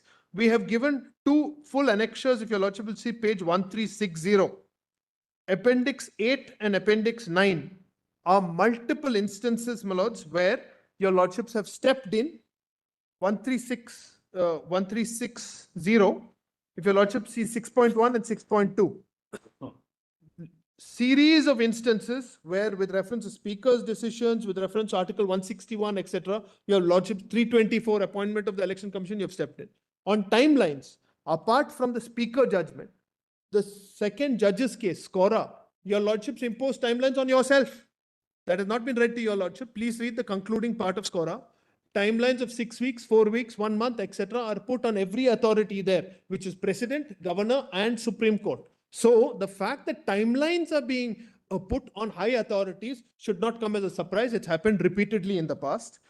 My lords, with reference to 145.3, just want to answer one question that Justice Narasimha had put yesterday. If you see 145.3, it is only dealing with this part, and it's dealing with appeals. 145.3, where it says refer it to 5 judges, is only dealing with this part. This part is chapter 4 of part 5. Right, my lords? chapter 4 of part 5 and the appeals therein, we have also put a chart which tells you the number of cases you have pending. But as far as the state of Tamil Nadu case is concerned, because that point was taken, saying that they had asked for a reference, there is no mandate in writ petitions, Article 32 writ petitions, for the framing of this question. Because that was an Article 32 writ petition. And there, because 145.3 doesn't apply to the 145.3 proviso, does not apply to Article 32. It doesn't fall in that part at all. That's one last point I wanted to make. Well, I think there's more to be said, but I hope my written submissions will be read. I don't want to take any more of your time. I'm good. Yes, Ms. Bansal is before you. Lordship, may I say? She is before you in the list.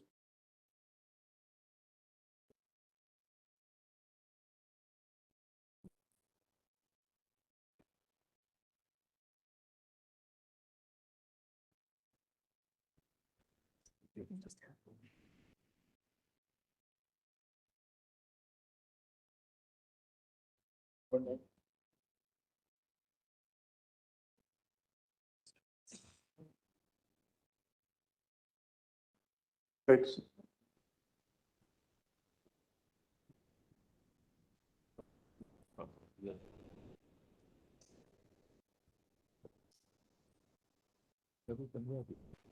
Wait, please, my lords. My lords, considering that I'm the youngest arguing, my lords may just give me another 5 minutes and No, at no, least 10 allow me minutes. 15 minutes. There are three left. You, then Mr. Jain and Mr. Sajeva. At least 15 minutes, my No, lord. no. That's all I'm requesting. 10 minutes each. All right. In that case, my lords, in my allotted 10 minutes of time, I would like to restrict myself to only the question of timelines. My lords, a lot of other arguments and issues have been addressed, and I will, on the question of timelines, make only 3 arguments, which in my humble submission have not been made before. Now, my lords, before, if I had the time, I would take my lords to paragraph wise of my written submission. I've already circulated my written submissions, my lords may kindly take note of. Volume 2.9, my lords. Volume 2.9, page number 1197 onwards. Now, my lords, if I may just show you one annexure, which is important that we have put together, which is on volume 9, page number 1221 of my submissions. Page number 1221 of my submissions. My lords, it's a table where we have said and we have argued, my proposition is that there are actually 4 categories of timelines which are running through the Constitution. And the table, my lords, have it on page number 1221 of volume 2.9, annexure 1. Now, my lords may see that there are 4 categories in which the question of timeline has been divided in the Constitution. It's something which is like an undercurrent running through the entire constitutional scheme. My lords, the first category is where no timeline has been provided. And this court has read the requirement of reasonableness into it. My lords, for example, Article 161, mercy petition. We know that in Eji Parivalam case, it has been referred to before. No time period mentioned in the constitutional provision, yet the requirement of reasonableness has been read into it. Now, my lords, second example, for instance, paragraph 6th of the 10th schedule, my lords will see, again, in Keshav Meghachandra, I know my lords are aware of the facts of the case, it has been referred to several times. No time period, my lords, in paragraph 6 of the 10th schedule, and yet my lords read the requirement of reasonable period.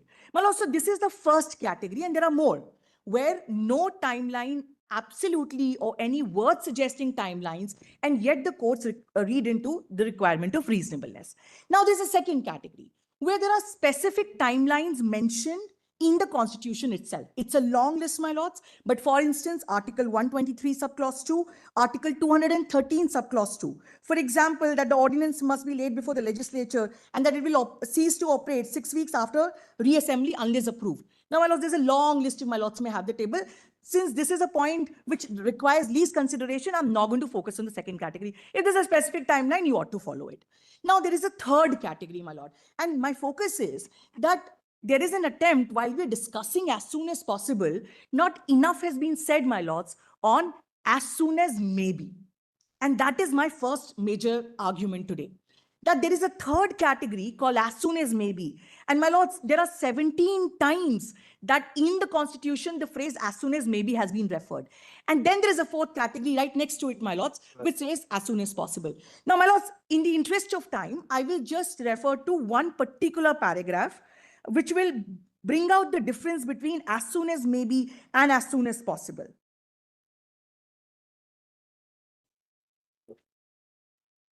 My lords may kindly have, my lords, my written submissions. So volume 2.9, page number 1203. Page number 1203. Yeah.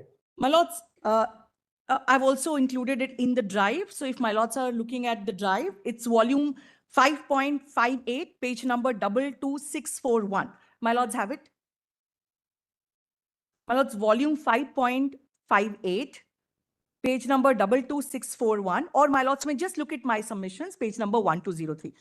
Yes. From 1203. Very well, very well. Now, my lords, this is a judgment, Ram Kishore Arora versus Director of Enforcement, 2023 INSC, page number 10821.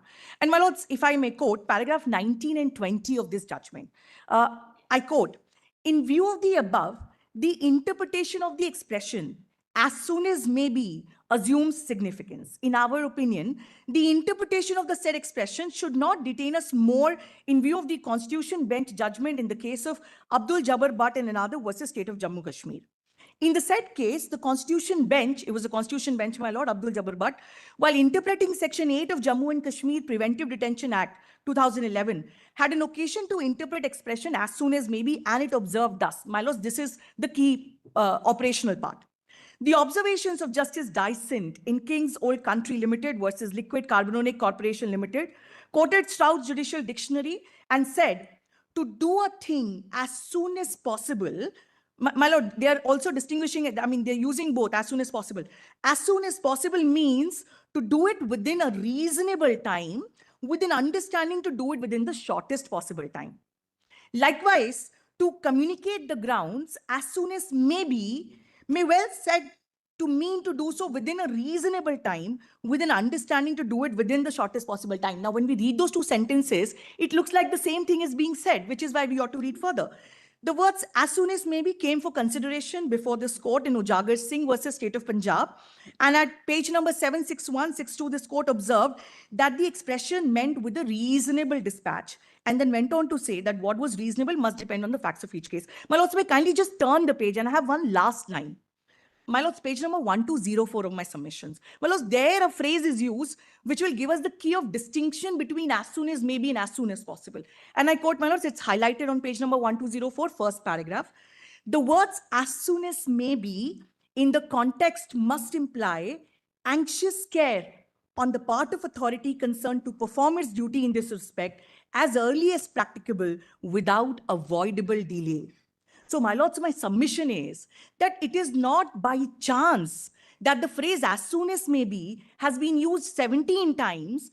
And as one of the learned counsel submitted before me, the word as soon as possible has been submitted 7 times. And now my submission, my proposition, my lords, is all of these terms and categories cannot be just thrown into a reasonableness requirement which is amorphous and malleable. So in cases where there is no time requirement, my lords, say reasonable period, and rightfully so. But where there is as soon as may be, there is reasonable period. But then when there is as soon as possible, if my lords, we still rely on reasonable period, then what is the import of the words as soon as possible?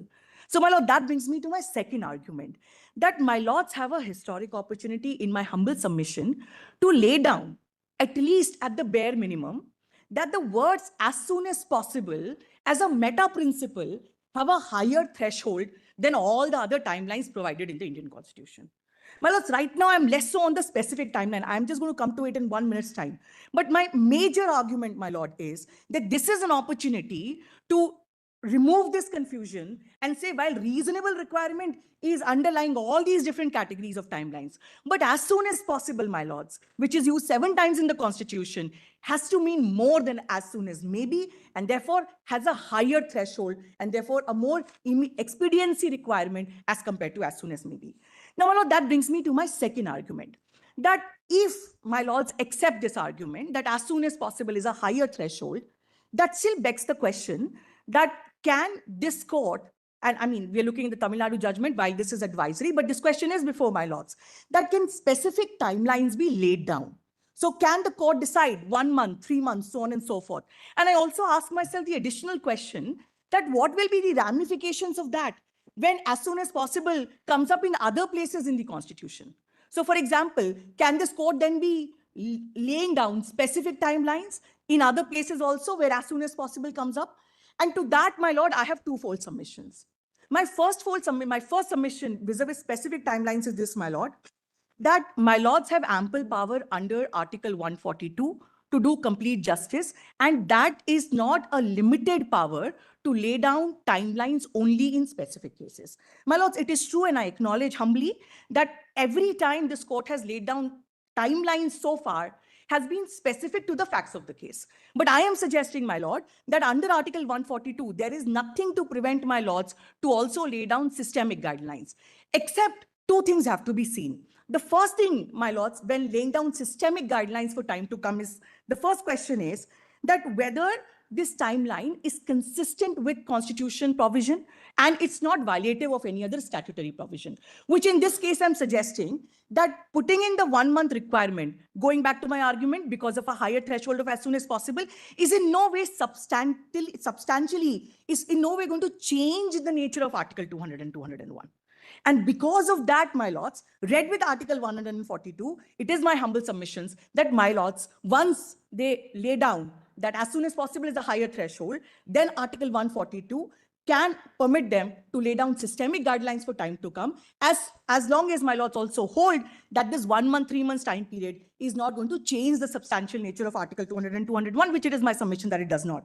And the second argument, my lords, I mean, going back to IC Golaknath and another, we know that Article 142, it was held in IC Golaknath, has been used to evolve legal doctrines to meet the ends of justice. My lord, that primarily summarizes my first argument. As soon as possible is a higher threshold, distinct from as soon as maybe, cannot be thrown into an amorphous reasonable period. And second, read with 142, there can be systemic timelines.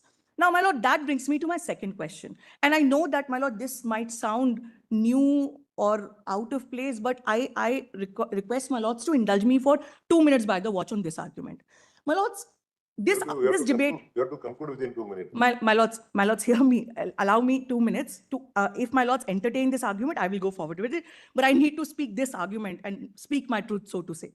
My lords, in this debate between the legislature and the executive, the question is, I say this with respect, that the citizens of India are not a sitting duck. For example, just one illustration in the interest of time. I come up with a list of illustrations, but just one illustration. Well, let us say I come from an area where for around 100 kilometers, there is no government hospital or no government college. As a citizen in a democracy, I petition the government. The government says, I do political lobbying. I use all my democratic means. The government says, yes, we have passed the bill. And then it sits with the governor or on the governor's desk. At this time, my government or the political party in power, whichever, turns to me and says, we have done what we need to do. Now, at this point, if for the next 3, 4, 5 years, if that bill does not pass, then as a citizen, I have absolutely no voice. So it is my proposition that this advisory opinion, 5 judges bench, my lords, is also an opportunity to perhaps consider that it is time to recognize right to time as a concomitant right under Article 14. My lords, if the governors or the presidents do not act as constitutional functionaries in the time threshold that they're required to, irrespective of specific timelines, because we have said as soon as possible is a higher threshold, then my lords, it is an arbitrary act. And we have a series of judgments saying that arbitrariness and equality are sworn enemies. My lords, I have referred to a lot of judgments. I will just read one judgment, my lord, on this. My lords may kindly have. When ready to just tell us the pages. Yes, my lords, page number 1216. I'm just going to read it. My lords, Article 14, I'm reading Maganlal Chaganlal because, my lords, this is a 7 judges bench judgment.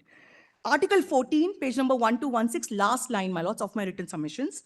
Article 14 enunciates a vital principle which lies at the core of our republicanism and shines like a beacon light, pointing towards the goal of classless, egalitarian, socio-economic order, which we promised to build for ourselves when we made a tryst with destiny on that fateful day when we adopted our constitution. If we have to choose between fanatical devotion to this great principle of equality and feeble allegiance to it, we would unhesitatingly prefer to err on the side of the former against the latter. I've also quoted Menka Gandhi right below, my lords, in paragraph 51, where we are saying Article 14 strikes at arbitrariness. Go through it, yes. Yes. So, my lord, my argument is that if governors and presidents do not act in time, irrespective of that specific timeline, but they don't act as soon as possible, then, my lords, as a citizen of India, do I have no right? My lords, in multiple cases, right to privacy, right to media. Thank you now. My lord, just allow me just 1 minute to wrap my argument. Yes, my lords, 1 minute by the watch to wrap my argument. I'm only saying. You have very well utilized your time. We have recorded your argument. My lord, just one last argument. Right to time, I understand, is a major argument. It cannot be taken lightly because I'm requesting my lords not to just say something in the obiter. I am requesting my lords to say that right to time needs to be read as a concomitant right. It is about time. Otherwise, my lords, all these 4 categories of timeline will mean nothing, irrespective of how much pen and ink is drawn on the pages. Very grateful, my lords. Thank you very much. Compliment for the young lawyer. Yes, very well utilized your time. Thank you. Timeline was good. I'll just take 1 minute at the end. Yes, it's there. Yeah. That's I will start Survive. only the new points, which are not discussed till now. Yes, please Yeah. tell us what are your needs. Yeah.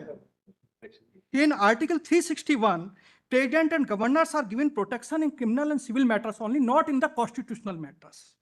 Now, by the virtue of the clause 1, proviso 2, if any constitutional wrong is done by the president or the governor, then the president or governor will not be prosecuted or punished by this honorable court, but the prime minister with Union Council of Ministers would be prosecuted and punished by this honorable court for any constitutional wrong.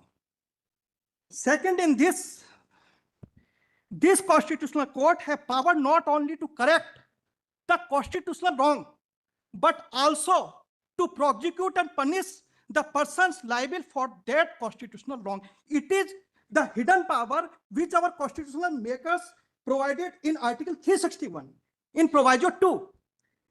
Now, our constitution makers never want that India should be governed by a dictator or the Hitler type of person. Because, Lordship, I will take only 1 minute in the constitutional history of that proviso.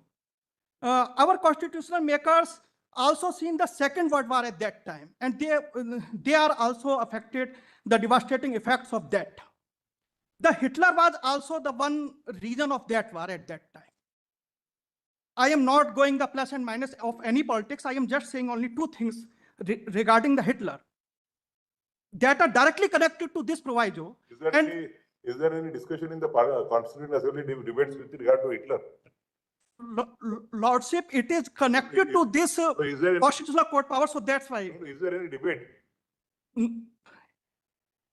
Lordship, it is just, you can say, when I will speak, it is the intention of our constitutional makers and they are totally affected, and it is also in certain political and constitutional books, it is also mentioned. What I will say in 2 or 3 lines only.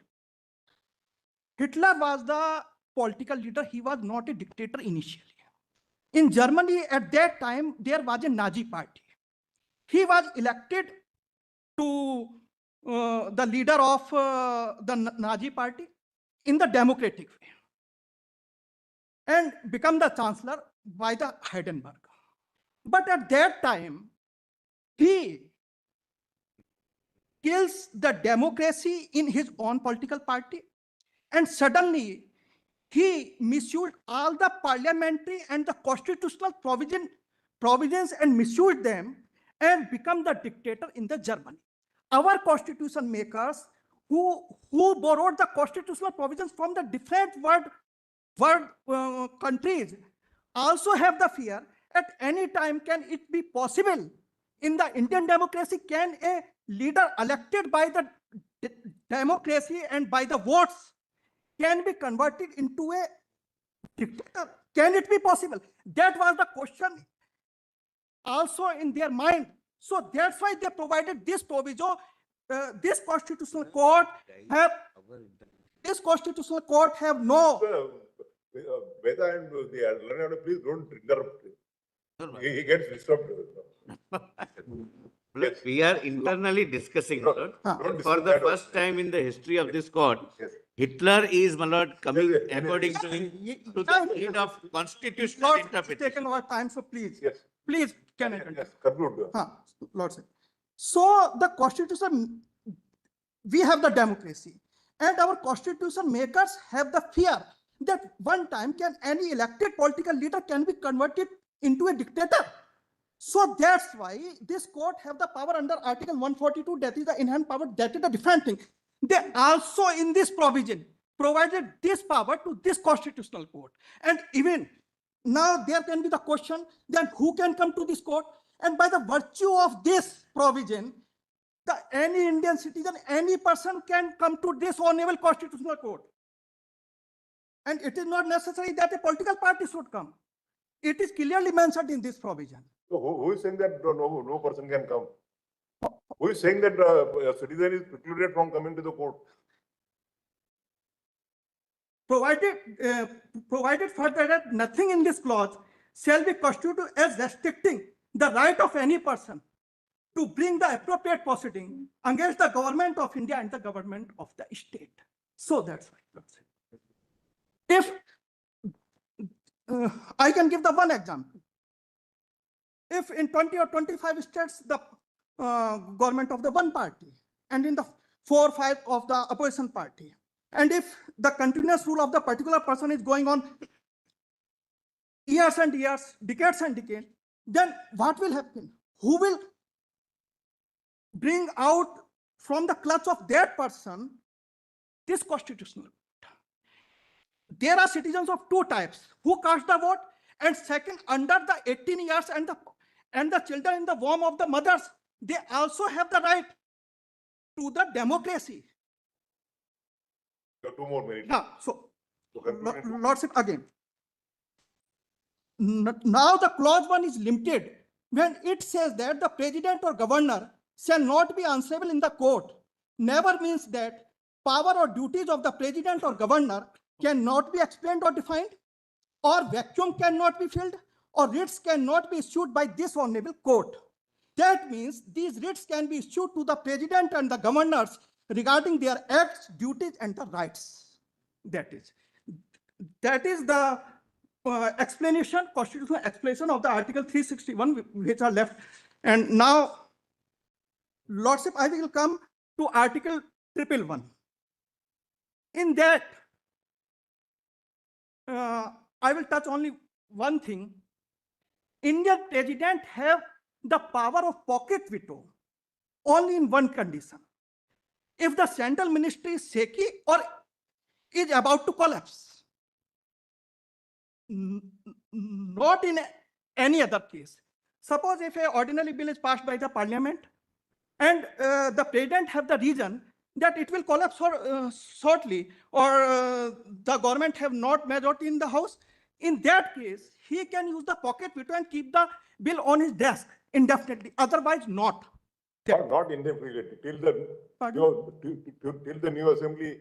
Yeah, the new assembly or the new parliament will come, and that will take the decision on that. Thank you, Mr. Chairman. Lordship. No, thank you. Your 10 minutes over. Who is Grateful next, to Mr. God. Sajdeva or?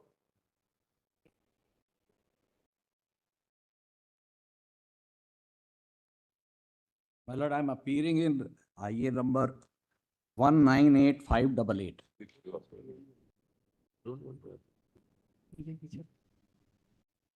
My lord, I have filed a petition in Chhattisgarh High Court on the same issue, that one bill passed in 2022 has not been either declared assent or nothing has happened, just sitting over it. So I have a locus here also. So my lord, most of the things have already been covered. Yes. What I would like to point out, that there are 3 principles. Constitution is supreme, will of people must prevail, and rule of law. So the rule of law requires enactment of new laws. And that is, in my humble submission, is an essential and urgent business, urgent function.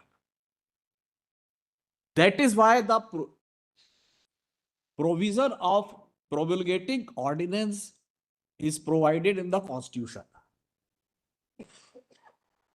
So a law which cannot even wait for a house to sit and decide if in a given emergency situation required, then it could be promulgated under Article 123 and 213. So there is a time limit. The essence of time is there because these articles are there. You don't even wait for a house to sit and pass.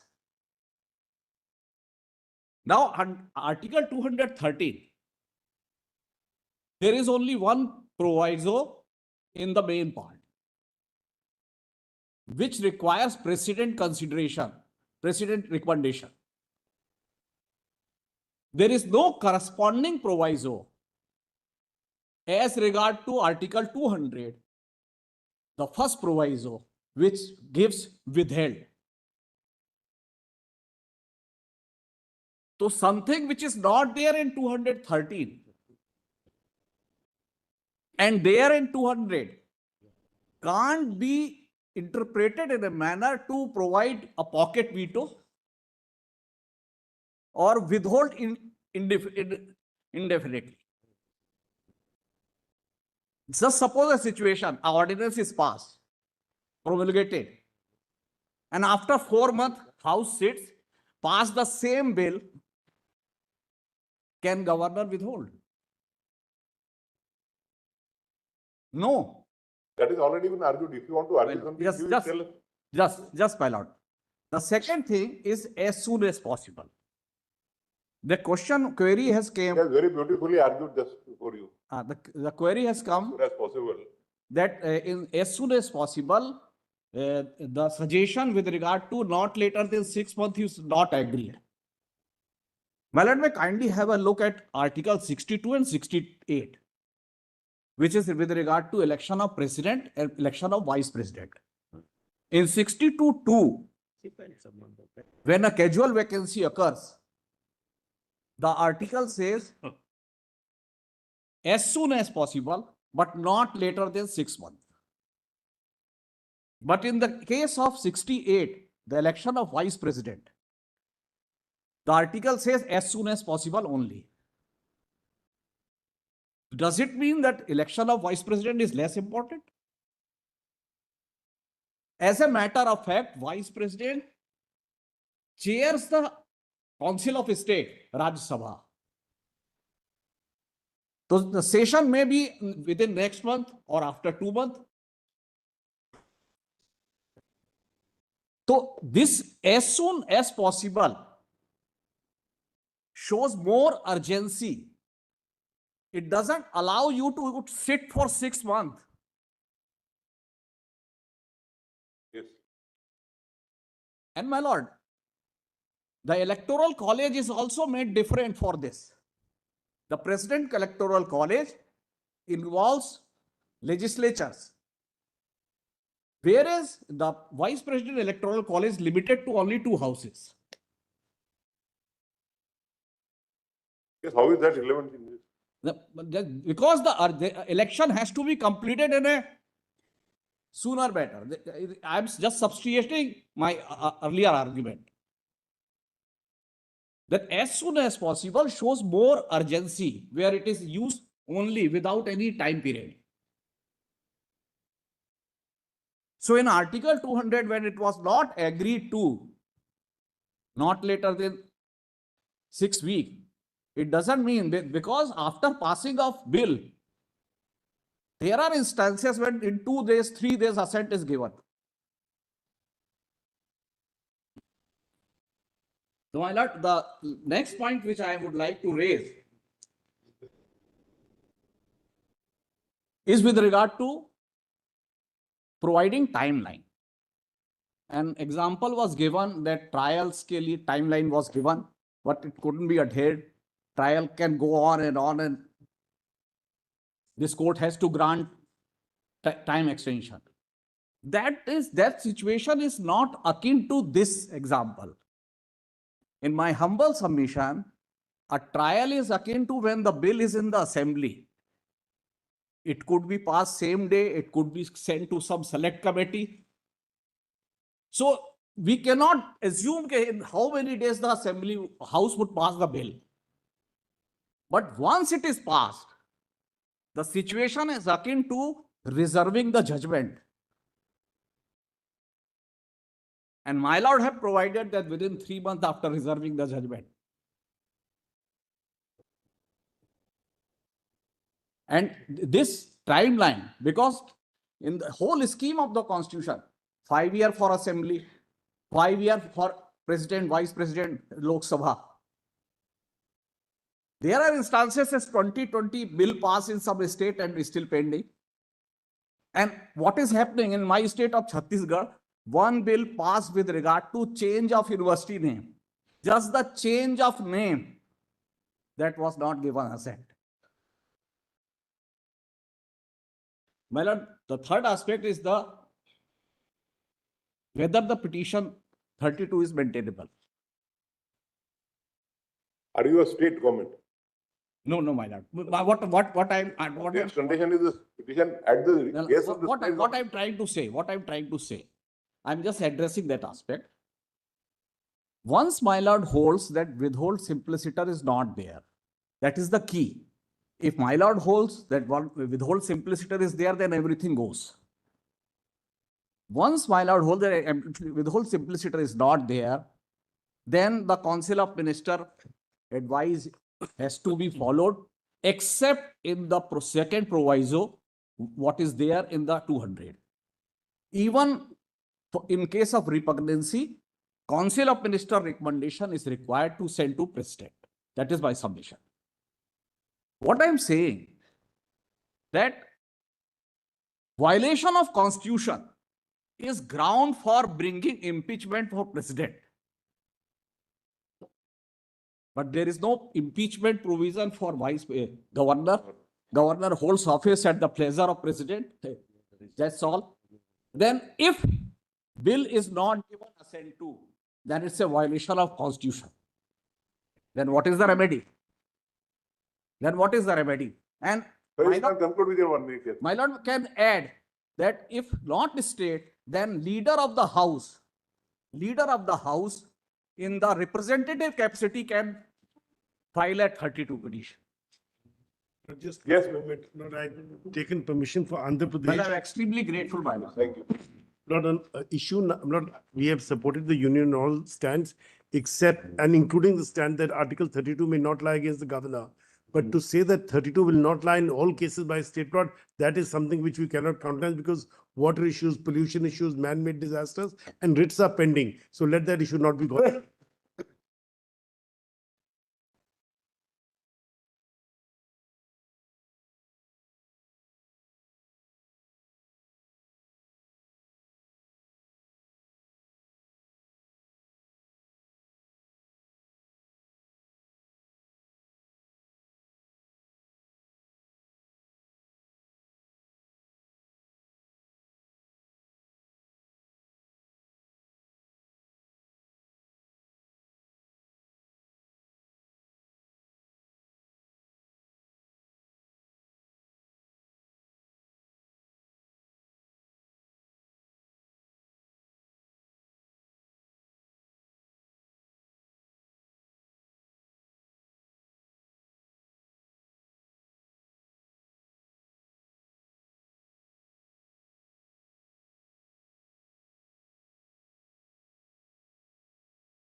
But at the outset, my lord, I must say that it is not the contention of the central government. It is not A versus B. My lord, some of the states have filed their reply that state opposing the reference. There is neither supporting or opposing the reference.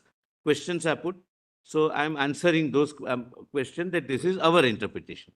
My interpretation is not that it is an absolute and unbridled right of the governor to sit endlessly for no reason on a bill. That's not the high-pitch argument which the central government would like to raise. B, the governor does have 4 options, my lord, to which I'll not labor much. Because, my lord, after having learned, my lord, heard, my lord, the illuminating arguments of Mr. Sibal, Mr. Subramaniam, Mr. Datar, I've also gone through the note of Dr. Singhvi, etc. Lord, substantially, Lord, all of us have covered, except, my lord, points where they somehow missed, my lord, some of the judgments, etc. I'm not going to repeat any of the judgments because I know I am at the stage of rejoinder. I have filed my written. So, Gopal, Sangana Rao saying there is no question of rejoinder. Anyway. You are saying this is only a reference. Well, I'll not enter into that debate, my lord. It's unnecessary, my lord. Technically, he's right. Technically, he's right. Technically, he's right. But I think, Malad, because the issues are complex, Malad, we have no. Lord, it's not a question of, my lord, my being a petitioner, yes, they exactly. being a respondent, and therefore I am giving a rejoinder.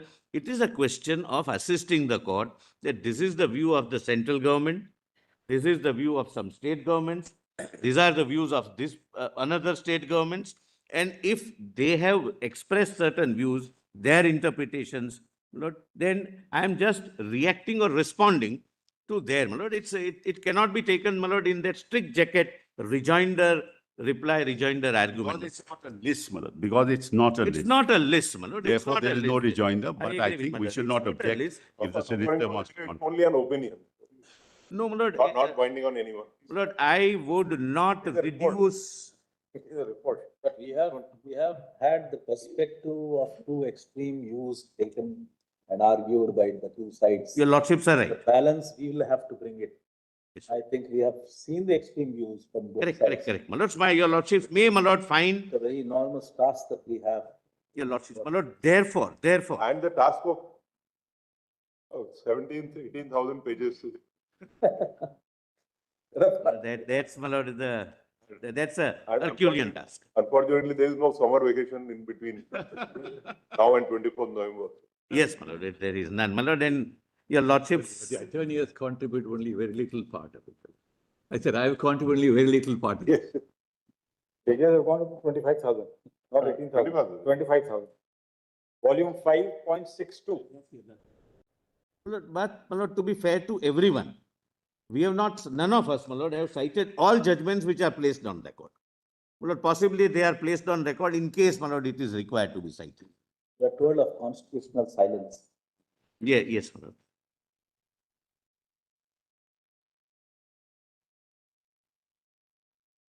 My lord, volume 1.9 may be taken, my lord, and I can assure your lordships, I am not going to read everything. I'll skip most of the paragraphs, but they are my submissions, my lord. Another volume, no? Yeah, my lord, it's a Rejoinder volume. rejoinder volume, my lord, a response, or my lord, I have termed it as a rejoinder. Rejoinder submissions on behalf of the solicitor. Got it. Sir, this is the central government's interpretation, I'll put it that way, to the interpretation canvassed by some of the state governments. My lord, and I would, my lord, respectfully say, I would not reduce the august jurisdiction of this honorable court, that is advisory jurisdiction, of a mere giving a report which is not binding, which is not worth a piece of paper. Lord, no, your lordship's opinion, Lord, is a law declared, and I'll make that good.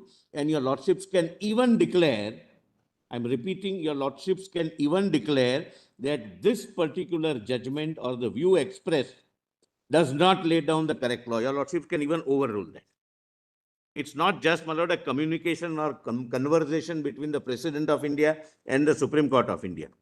My lord, the President of India has, my lord, you may, my lord, has sought your lordship's opinion, and your lordships are interpreting the constitution while giving that opinion. My lord, kindly come to page 746. My lord, these are the broad propositions, my lord, which are argued, and I'll deal with it, my lord, without repeating anything, my lord. And if your lordship finds any repetition, your lordships may, my lord, kindly tell me. I'll proceed further to the next point. My lord, the argument number 1, governors have no power to withhold a bill in any circumstances whatsoever. Number 2, the governor has no discretion in any circumstances whatsoever under Article 200, meaning thereby the moment the bill is presented before him, in every situation he is supposed to act in aid and advice of the Council of Ministers, meaning thereby, if I put it, paraphrase it in my own way, they have not argued in that way, that he is a postman with only two difference, that his car has a beacon and he has a bigger house. That's, my lord, constitutionally a flawed argument. Third, the governor therefore is not to apply his mind to the process. So this was an argument made. The action of the governor is judicially reviewable to the fullest extent. My lord, I have certain constitutional submissions to make, my lord, before your lordship, my lord, which I have already made, but some additional submissions, my lord, which I make, that it is not amenable to judicial review. Even if it is amenable to judicial review, it is not justiciable. And I'll give the reasons, my lord, in a nutshell. The governor is answerable like any other executive authority making any other routine administrative executive decision.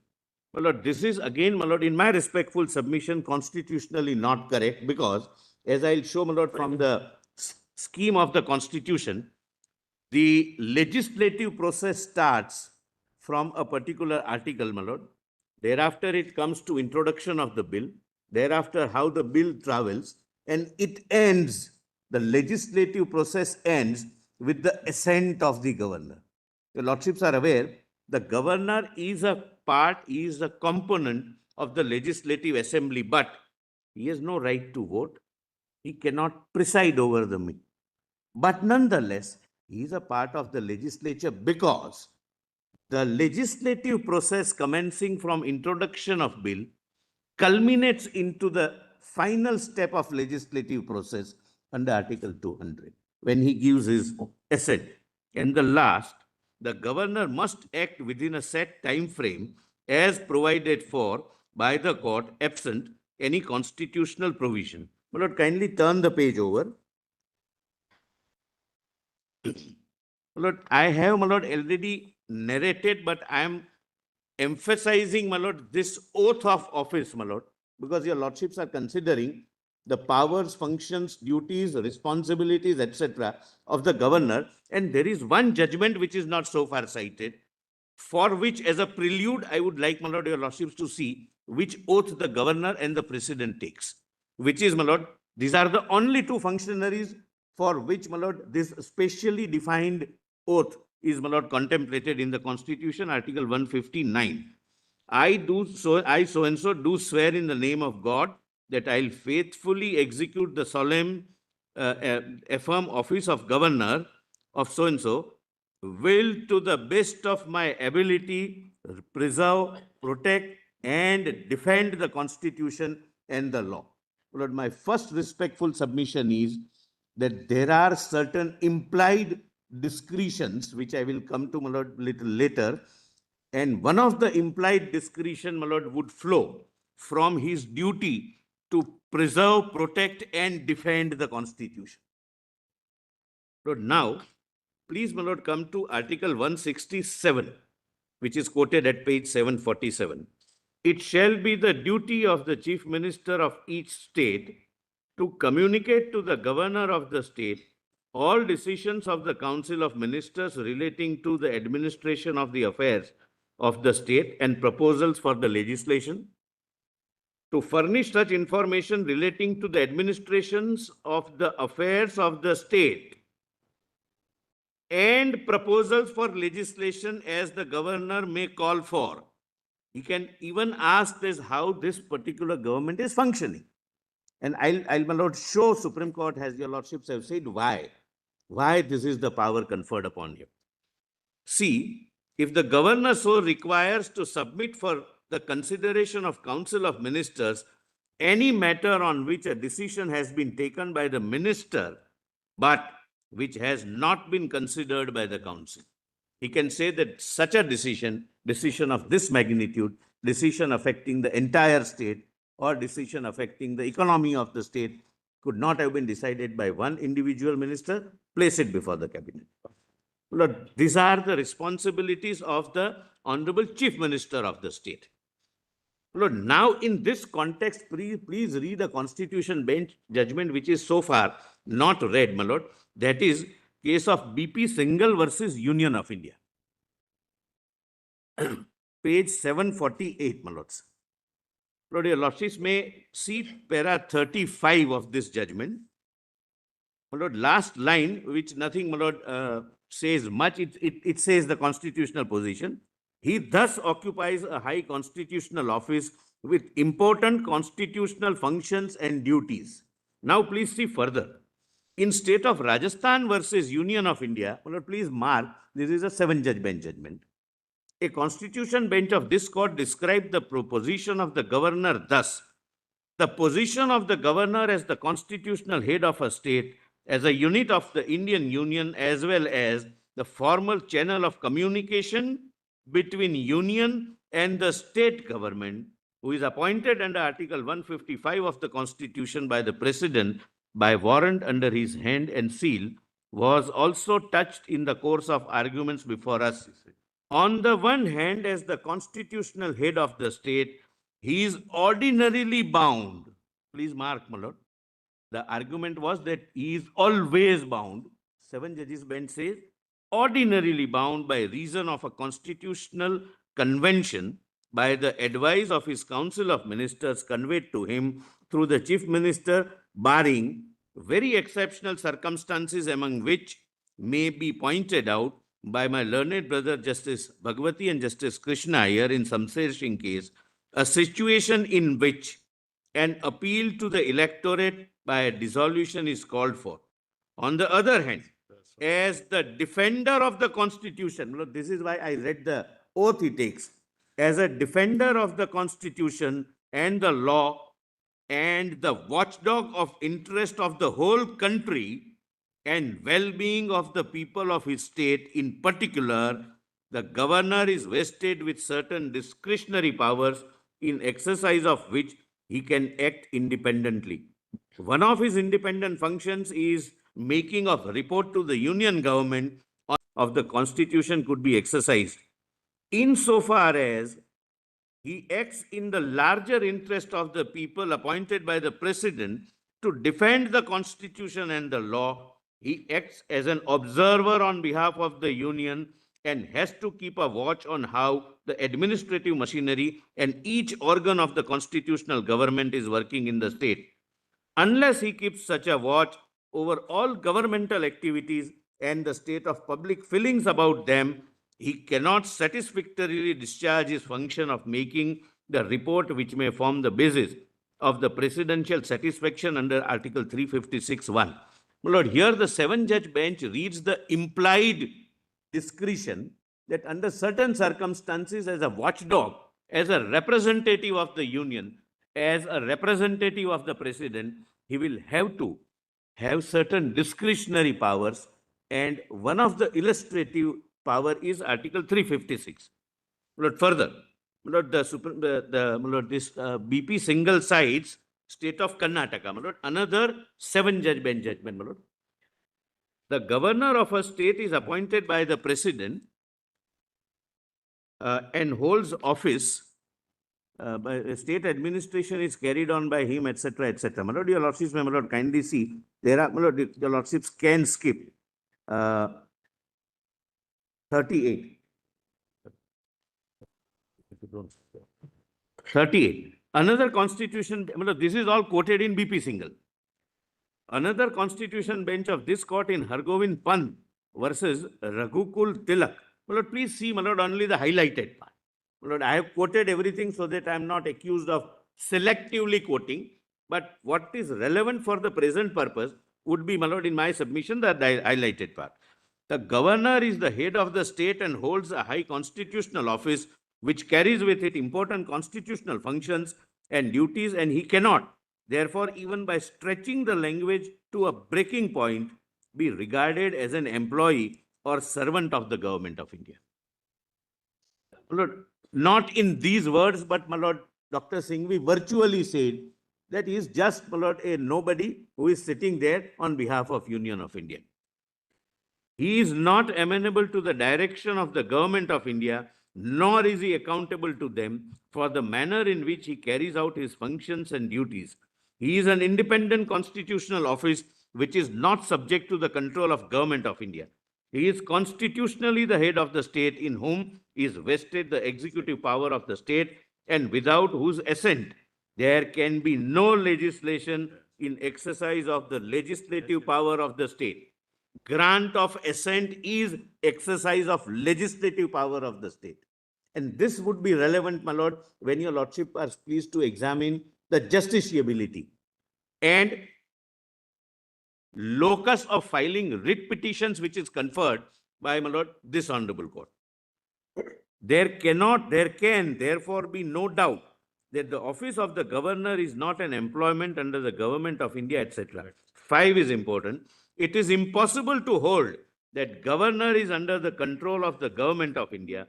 His office is not subordinate or subservient to the government of India.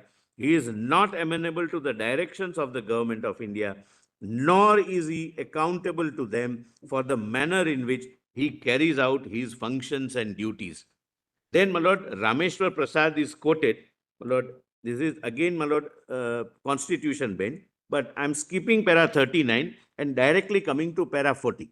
My lord, this would be, my lord, assisting your lordships, my lord, immensely. It is thus evident that a governor has a dual role. The first is that of a constitutional head of the state, bound by the aid and advice of his council of ministers. My lord, I am not disputing. Normally, ordinarily, the governor will have to act in aid and advice of the council of ministers. As, my lord, stated by Mr. Singhvi, he is not a super chief minister, neither expected to be super chief minister. That's not the role envisaged under the constitution. The first is that of a constitutional head of the state bound by the aid and advice of his ministers.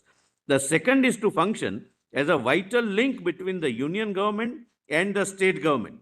In certain special emergent situations, he may also act as a special representative of the union government. That is during the period of emergency. No, my lords. My lord, I'll just give an example. I was going to give an example, my lord. A very, very good example. If we take away, if your lordships, my lord, read that there is no discretion, what happens? I'll take, my lord, there is one reference regarding Punjab water dispute. My lord, in Punjab water dispute, an agreement was entered into by Government of India, State of Punjab, State of Haryana, State of Rajasthan. The part of the water was going to Pakistan also, so it had, Lord, cross-border implication also. It had federal issues also. It was affecting more than one states also. That agreement was sought to be, Lord, cancelled by way of an act of the legislature. That now the legislature says that we will not be bound by this agreement. The governor, Lord, granted his assent. Kindly see, my lord, if discretion is not read, what would happen? Thereafter, my lord, State of Punjab filed a suit. Well, I'm giving a brief idea, my lord. I'll read some of the. Can I read it now, my lord, so that your lordship's question is answered, my lord?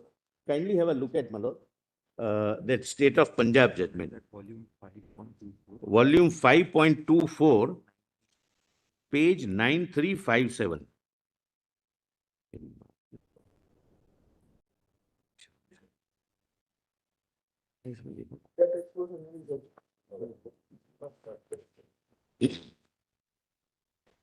But ultimately, what I am suggesting is that in a situation of this nature, he is not only entitled, he is duty bound to withhold the asset or refer it to the president.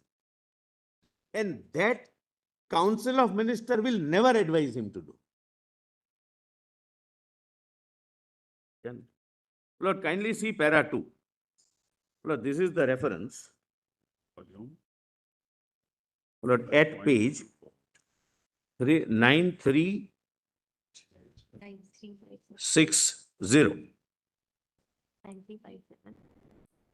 Lord, this is quoting, Lord, ultimately the Honorable President made a reference to your Lordships, Lord, that under these circumstances, what will be the correct position of law? Lord, please see third, whereas while at the time of signing, I'm sorry, 2. I'm sorry, Lord, it's my page, starts at page 9357. I'm at 9360. The beginning, para 2, the second recital. Whereas the Indus Water Treaty 1960 was entered into between the Government of India and Pakistan on 19th September 1960, under which India is entitled to the free unrestricted use of water of Ravi, Bias and Satluj till they finally cross into Pakistan. Whereas while at the time of signing of the said treaty, the waters of Satluj had already been planned to be utilized by the Bhakra Nangal project, the surplus flow of rivers Ravi and Bias over and above the pre-partition use was allocated by agreement in 1955 between the states concerned, Punjab, Rajasthan, Jammu and Kashmir. My Lord, Punjab was undivided at that point of time. My Lord, please come to page 9361. Thereafter, my Lord, Haryana was separated from Punjab, and my Lord, another agreement comes. Whereas the state of Punjab, Haryana and Rajasthan entered into an agreement dated 31st December 81. I'm sorry. December 1981. Yes, my Lord. Based on that, suit was filed, suit decreed by Supreme Court. And to get legal out of that suit, the Punjab passed this act. First, my Lord, first act was passed. Thereafter, your Lordships are right, another act was passed. Lord, Punjab, Haryana, Rajasthan and Delhi. Lord, there was an agreement that this is how the water would be shared. Now, please come to para 5 at page 9363.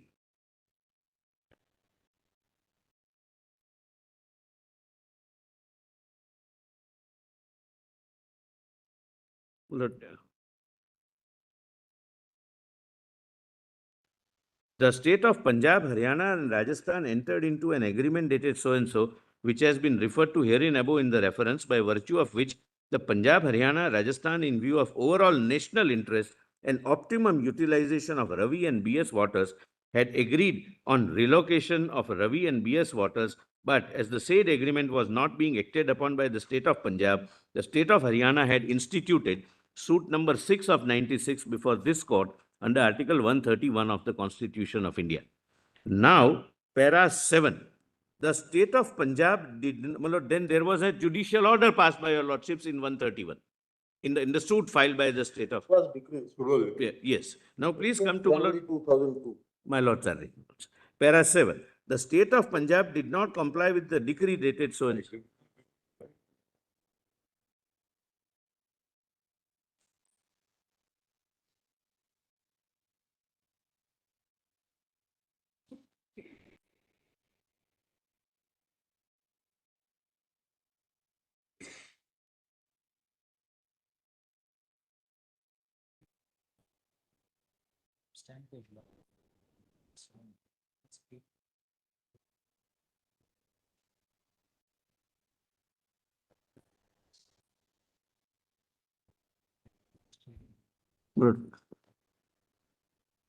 Justice Venkatramaya Malaz presided over that tribunal, the Ravi Bias tribunal.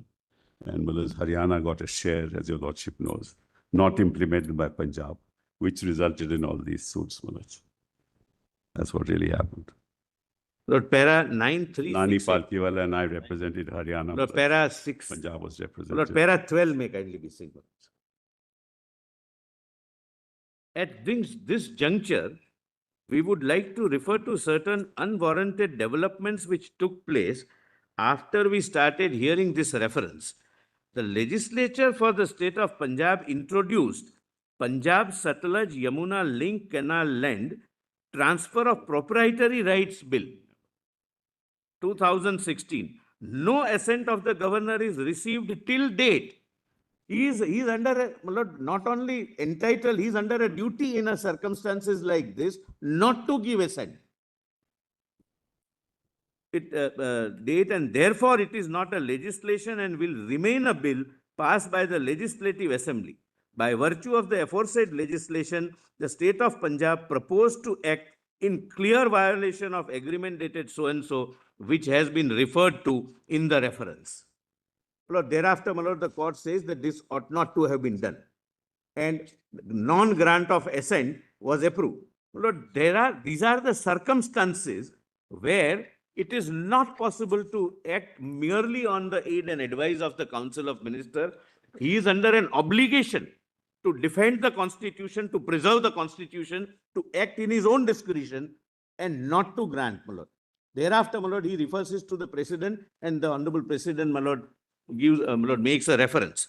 Now, my lord, coming back to my submission, my lord, at page 750. You are relying only on this part of the... This part, my lord, that sometimes, my lord, there can be circumstances where you will not get aid and advice, my lord, and I am not saying that every Council of Ministers would act mala fide. Context with the question referred. Is there any question referred which is of any relevance to us? No, my lord, it was apropos my lord's question. No, we are just asking, in this context, is there anything relatable to this in the questions referred at 9363? 936. Yeah. Look, these are the questions where, my lord, fact specific of that case, President referred. whether the Punjab termination of agreement and the provisions thereof are in accordance with provisions of the Constitution of India. That's the first act. Yes. Whether the Punjab termination of agreements and the provisions thereof are in accordance with provisions of Section 14 of Interstate Water Dispute Act, Section so and so. Look, this was a case where federal issue was involved, rights of other neighboring states was involved, cross-border implication was involved, etc. And your lordship's pendency of the suit before your lordships, and the judicial order was involved. And the government of the day, but I am not saying that the Council of Ministers would always act mala fide, but the government of the day, considering the situation prevailing at that point of time, would never advise the governor not to grant assent. He will have to, under the circumstances, preserve and protect the Constitution on his own discretion. Well, that is the respectful submission. Then, my lord, para 40. It is thus evident that governor has a dual role. The first is that of a constitutional head of the state, bound by the aid and advice of the ministers. The second is to function as a vital link between union government and the state government. In certain special emergent situations, he may also act as a special representative of the union government, like in Punjab. Not only, my lord, in 356. He can ask the president that there is something being done which will have implications on the neighboring countries also and other states also. That is the emergent situation, my lord. Inter alia 356. He is required to discharge the functions related to his different roles harmoniously, assessing the scope and ambit of each role properly. He is not an employee of the government, nor the agent of the party in power, nor required to act under the dictates of political parties. There may be occasions where he may have to be an impartial or neutral umpire where the views of the union government and the state governments are in conflict. Please mark this. His peculiar position arises from the fact that the Indian Constitution is quasi-federal. Then, my lord, state of Karnataka, my lord, kindly read last 4 lines. Leaving the functions of the judiciary apart, by and large, the legislative and the executive functions of the center and the states have been defined and distributed. But even so, though it all runs an overall thread of or reign in the hands of center in both the fields. My lord, pro-center tilt of the Constitution, my lord, as it is submitted or stated in many judgments. My lord, kindly turn the page over 751, para 44. My lord, again, this is, my lord, a reference of state of Karnataka judgment, my lord, which is, my lord, 7 judge. In such a scenario of myriad policies, ideologies, agendas, in the shifting sense of political coalitions. Lord, kindly see the prophetic words used in reference to the governor's role. Myriad policies, ideologies, agendas in shifting sense of political coalitions, there is no question of union government having governors who are in sync with its mandate and policies. Governors are not expected or required to implement the policies of the government or popular mandates. Their constitutional role is clearly defined and bears very limited political overtones. We have already noted that governor is not the agent of the or the employee of the union government. As the constitutional head of the state, many a time he may be expressing views of the state government which may be neither his own nor that of the center. For example, when he delivers the special address under section article 176, it is always prepared by the Council of Ministers, the governor, the government. A reputed elderman, statesman, able administrators and eminent personalities with maturity and experience are expected to be appointed as governors. While some of them may come from a political background, once they are appointed as governors, they owe their allegiance and loyalty to the Constitution and not to any political party, and are required to preserve, protect, and defend the Constitution. See terms of oath or affirmation by the governor under Article 159. My Lord, almost, my Lord, many judgments say that his duty has to be read in tune with the oath he takes. Like the president, governors are expected to be apolitical, discharging purely constitutional functions, irrespective of their earlier political background. Governors cannot be politically active. My Lord, as I will point out a little later, my Lord, we should be proud as citizens of this country that the Constitution and the aspirations of the constitutional framers have withstood, my Lord, this expectation. I'll give, my Lord, the empirical data. Irrespective of the government in power in the center, right from, my Lord, 1970, irrespective of the government in power in various state governments, my Lord, the governors, except few aberrations, have acted, my Lord, the way the Supreme Court has desired them to act. Lord, please kindly now further see state of Karnataka, my Lord. Again, Lord, I am reading at page 752, para 44.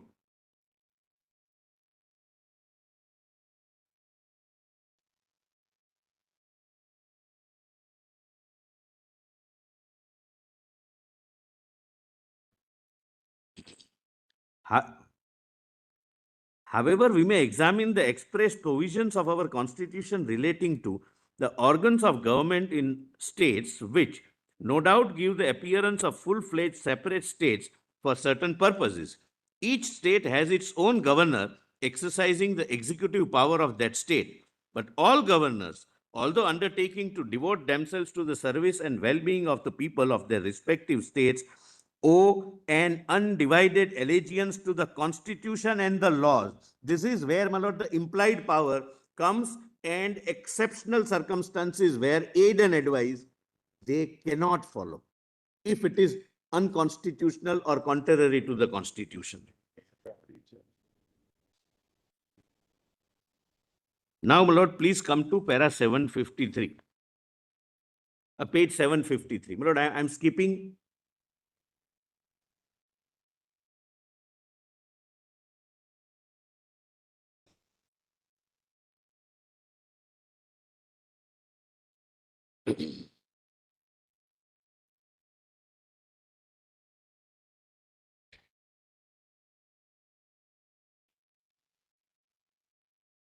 Lord, page 753, I'm not reading it. I'll just, my Lord, point out orally. Lord, some of the submissions, Lord, compared the Honorable President of India under our Constitution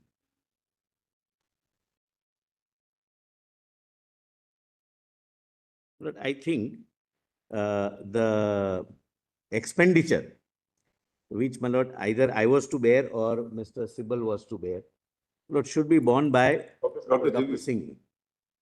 That is why he always takes the corner seat, so that he can easily slip away. Yes. From The front, reason if he being, slips away, then everyone will notice the it. reason being, the Lack of natural justice, I don't know the context. Ex parte so comment. you don't need to, Parte comment. you say, all right, I'll bear the expenditure. You don't need to know the context. Lord, because the other side nodal counsel is like my daughter. This side nodal counsel is like Mr. Sibbal's son. Mr. Sibbal's son also. So, my Lord, I better, Dr. Singhvi, who has always been earning throughout this, my Lord, reference, should bear the expenditure. No, but in this matter, he is appearing for how many states? Only one state. There are people appearing for more than one state here. But I am happy to share whatever expensive arrangement says or bear. Not share. No, not fair. You have to bear. Not share. Without asking about the details also. No. But I trust him that he No, won't be unfair. I said that I'll bear it. But Mr. Singh, Mr. Sibbal said, no, I will bear it. Now you're reduced to sharing. This is not a soldier. Tax exemption. My Lord, Don't see tax this exemption. is the third option, my Lord. And No, but that will be counted as an expenditure. therefore, I was going to say this, So you'll that this option which is exercising would be referred to somewhere else. No, he is the highest taxpayer. Yes.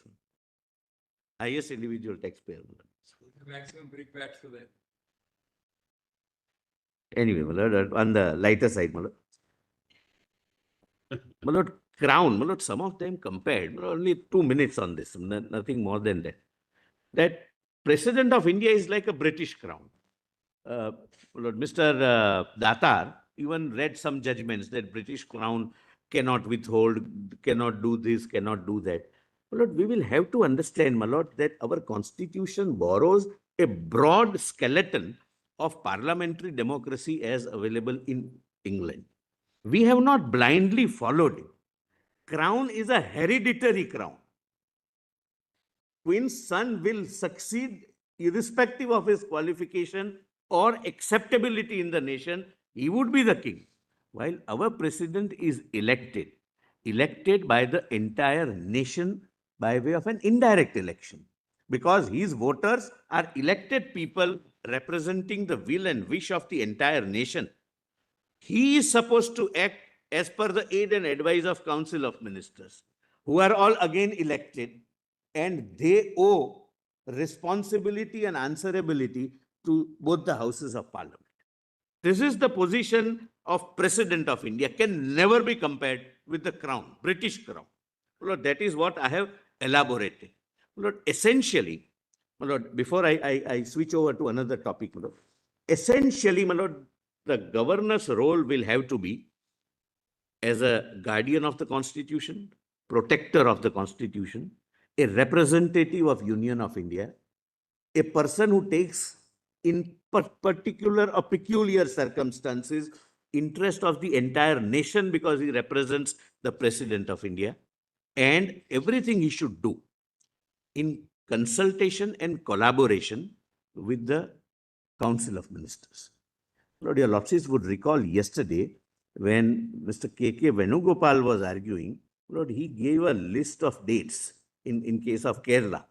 And he in fact said that this is how it should function. I agree, fully agree with him, that the governor calls upon the chief minister over tea, some issues are discussed, thereafter, my Lord, there is some other discussion, other meeting, other consultations. This is how, my Lord, the Constitution works, and this is how the Constitution has worked. I'll show that with empirical data, that this is how the Constitution has worked. Now we are raising a false alarm that there is a need to do something, Lord, which I will, my Lord, try and demolish. Now, my Lord, please come. How can you say that if the bills are pending before the governor for 4 years? I'll answer that. It is a part of, it is a part of my submissions. I am not justifying indefinite pendency of the bills.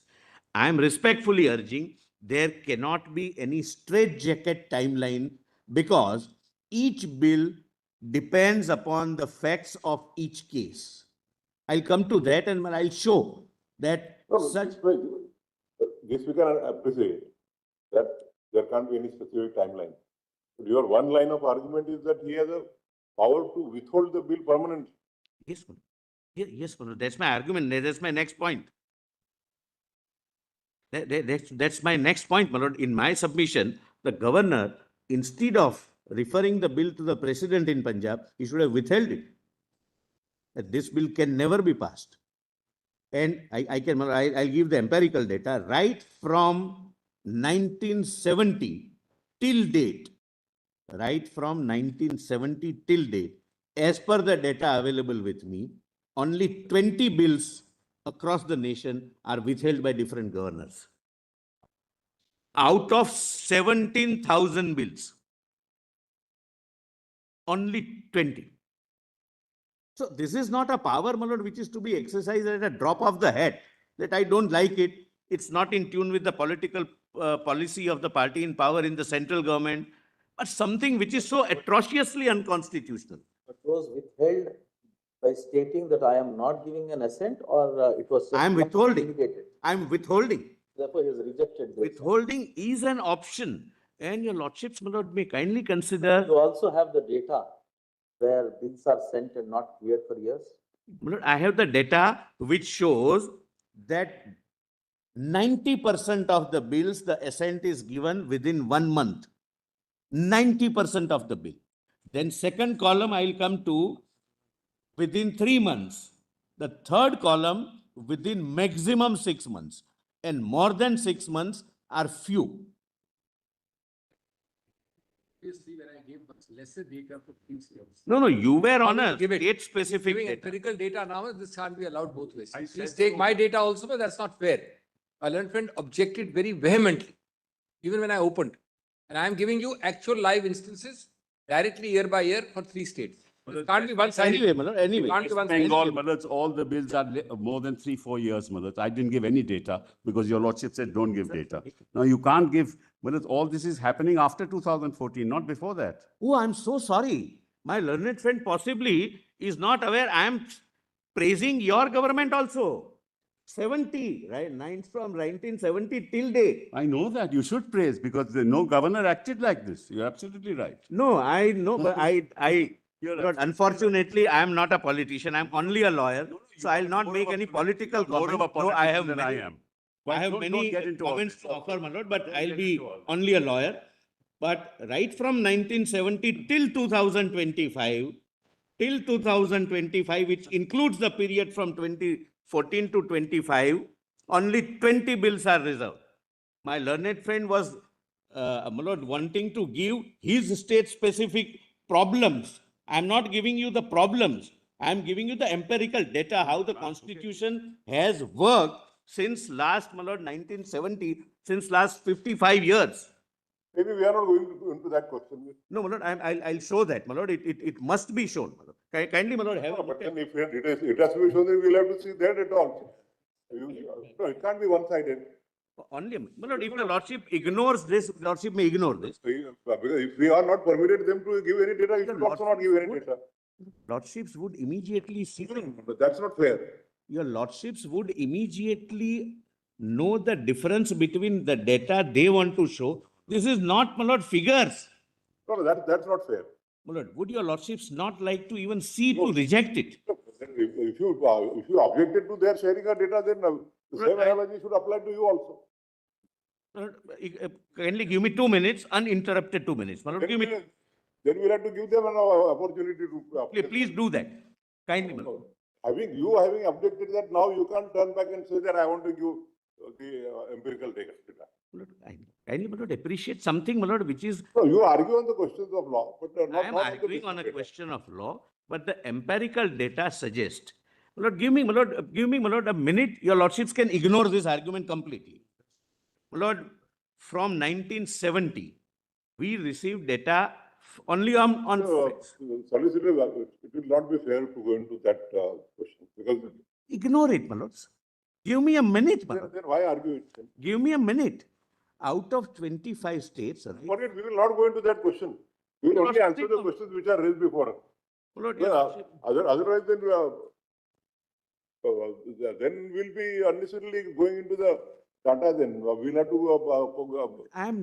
My difficulty is I'm unable to communicate what I'm trying to communicate. They wanted to present their problem, that in my Not case. problem. They wanted to present as to in how many cases their bills have been. Your presence is noted for today. Mehta, you need not be. They wanted to You are present the data critical. You in oppose respect, me and now you're in doing the respect same of the states to which they are representing, as to for how many days and how many years the numbers of bills are pending as in with the governor. So you objected to that. Lord, So please. now you objected to presenting such a data. Lord, Now I you am. can't say that I will present a data on the basis of all India and. Lord, 90% of the bills are assented within 1 month. Maybe. How is that relevant? Relevant for today? that. Why are Relevant you for that. even making that submission? Just And only 20 bills out of 55 years are withheld, which includes these 7 bills. nation is continuing with the constitution and the democracy for 75 years. Yes. Irrespective whether 50% bills have been Difficulty is withheld, this. 90% bills have been withheld or whatever. Oh, Lord, The forget states are also the functioning. facts. I'll The tell citizen you. is about also the functioning. reason. Leave that aspect. Forget the facts. Forget the facts. We are proud of our constitution. We are proud of the When we see constitution. what has my been lord. happening in the neighboring states, like what happened in Nepal yesterday. Yes, my lord. Yes, my lord. Earlier Bangladesh. Almost, my lord, yes. Nepal, it just happened 2 days back. I am, he argued felt necessities, felt necessities. His note But was. then you are little- also bringing factual. No. Felt necessities. He says these are felt necessities. So to respond to felt necessities in his bill, I'm saying that earlier also such kind of issues must be arising. But the states were not being advised to rush to the Supreme Court. They were settled. 1 month. They were 90 ill-advised then. If they are better advised today, why should we go into that question? We are not going into that question. Don't go into that question. But What happened prior to 2014 and what is happening later after 2014 is not relevant for us. We are not going into that We are only going to answer No, this I'm question. sorry, my lord. My learned friend unfortunately brought 2014. My data is 1970 onward. Not in my government. 1970 onward. Anyway, let us go. It is let us- government of India. Mr. Solicitor, For him, it may be let us- 2014 and let us pre-2014. Let us restrict ourselves to the. Lord, I'll restrict it, but I strongly object to this kind of division. No, I also object to what you said. That 2014, what is Politicians this? and all. Both of you may record your objections outside the court. You may argue. Lord, it's not in, we are one nation, but not one continuing government. Government is always in continuance. Mr. Solicitor, the point is whether one bill is withheld in the past 1970 to 2025 or 1000 bill withheld. That may not be relevant. Whether power of withhold is there or not. the power of withholding best or not. This, Power of withholding. this has to be the fire in the auditorium argument that something is happening. Do something, felt necessity. Therefore, I am saying. No, there is we no did not necessity. permit their argument to be made. We will not. The We did not permit them. felt necessity was an argument which We, is. no, we did not permit them. We did not permit them. That's why And, we want I leave it at that, my lord, I can't argue. And with we did not permit them, we will not permit you also. but your lordship did not. But he read that. No, he did not read. We did not permit him to read. No, not facts. I'm sorry, my lord. Phonetically similar words. Felt necessities, not facts. Felt necessities. That's what, my lord, his argument. Leave it at that and start. our- Yes, my lord. Now kindly come to para 15. Kindly come to para 15. Article 200 states that when a bill is, my lord, kindly see, my lord, when a bill is presented, the governor shall declare either that he assents to the bill or that he withholds assent therefrom or that he reserves the bill for the consideration of the president or return with the message. Now, my lord, the way they want to read it and way, my lord, the three-judge bench in Punjab has read it, if that is the correct interpretation, the article will have to be read with this amendment. Kindly see, when a bill has been presented so-and-so, the governor shall declare either that he assents to the bill or that he reserves the bill for the consideration of the president, provided that government may, as soon as possible, after presentation so-and-so, and last, shall not withhold, should be assent therefrom. Assent thereto. This is how it would read. my lord, kindly appreciate one thing, and my lord, kindly, my lord, come back to, my lord, my initial argument and compare it with their argument. My lord, their argument was, and this is, my lord, very crucial point, my lord, in my respectful submission, that the word withhold is used in the sense of a temporary deferment, that I defer and return the bill to the house. Correct, my lords? The word withhold is used in the same article twice. First, he assents to the bill, or that he withholds assent therefrom, or that he reserves the bill. Now I read it as they read it. Withhold assents to the bill, or temporarily defers the assent therefrom, or he reserves the bill to the president.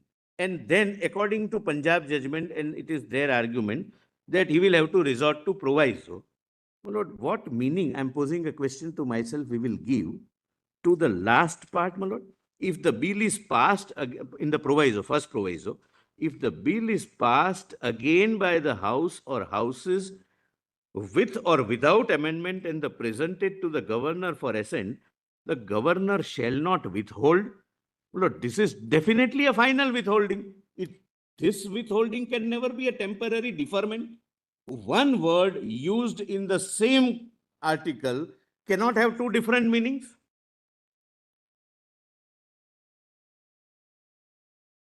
I hope, my lord, I am able to. Well, I'll, my lord, again, my lord, kindly allow me to make myself more clear. My lord, your lordships may, my lord, read with me the first main part. When a bill has been passed by the Legislative Assembly, so and so, the governor shall declare either that he assents to the bill. Pause here for a minute. Now I am reading the way they read it. That deferment, withholding here is temporary withholding or temporary deferring till The proviso is exhausted. it is returned to the House. So I am reading it, or may temporarily defer or withhold the bill. Correct, my lords? So temporary deferment is withhold, according to Punjab judgment and my learned friends, my lord, very illuminating, my lord, contention. Now, my lord, what meaning we will give, my lord, apropos, my lord, Justice Narasimha's, my lord, query. Please come to the first proviso, last line. And if the bill is passed again by the House of or Houses with or without amendment and presented to the governor for assent, the governor shall not withhold assent therefrom. Lord, this withhold cannot be temporary deferment. It doesn't say that governor will have to assent. Lord, both the term withhold is used in the main part as well as in the first proviso. It cannot mean temporary withholding or temporary deferment in the main part and final withholding in the proviso. Along with, my lord, I have read, my lord, withhold months means it falls through, and falls through, my lord, I'll come to that. My lord, Justice Narasimha, my lord, also pointed out that this is not a word used in the Constitution. My lords are right. But the word falls through has a significant connotation even in the Constituent Assembly debates. When the amendment is not passed, they say amendment falls through. That is the expression very consciously used by the Constitution benches subsequently. That if it is withheld, the bill falls through, meaning thereby it ceases to be a bill. It will not become an act. It is not passed by the Constituent Assembly. No, I'm slightly on a different point, my lord. Maybe I'm going a little fast. As far as constitutional amendments are concerned. I'm not on amendment. Ignore that last. I'll come to that little later. Ignore Constituent Assembly debate part. No, you said that Fall through is coming fall from through there. is coming from the Constituent Assembly debate. There it comes from the context that whenever any amendment is suggested, and if the amendment is not accepted, then that amendment falls through.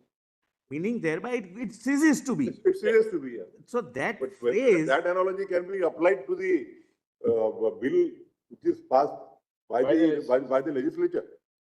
bill, kindly appreciate the distinction. The Constituent Assembly amendments were not to be approved or assented to by someone. Therefore, it used to falls through there. Here, there are stages. that it becomes a bill, then if it is assented to, nothing happens. But if he withholds, the expression which is used is borrowed from Constituent Assembly debates, that it falls through. I'll come to that, my lord, little later. My lord, now please see para 18, my lord, at page 755.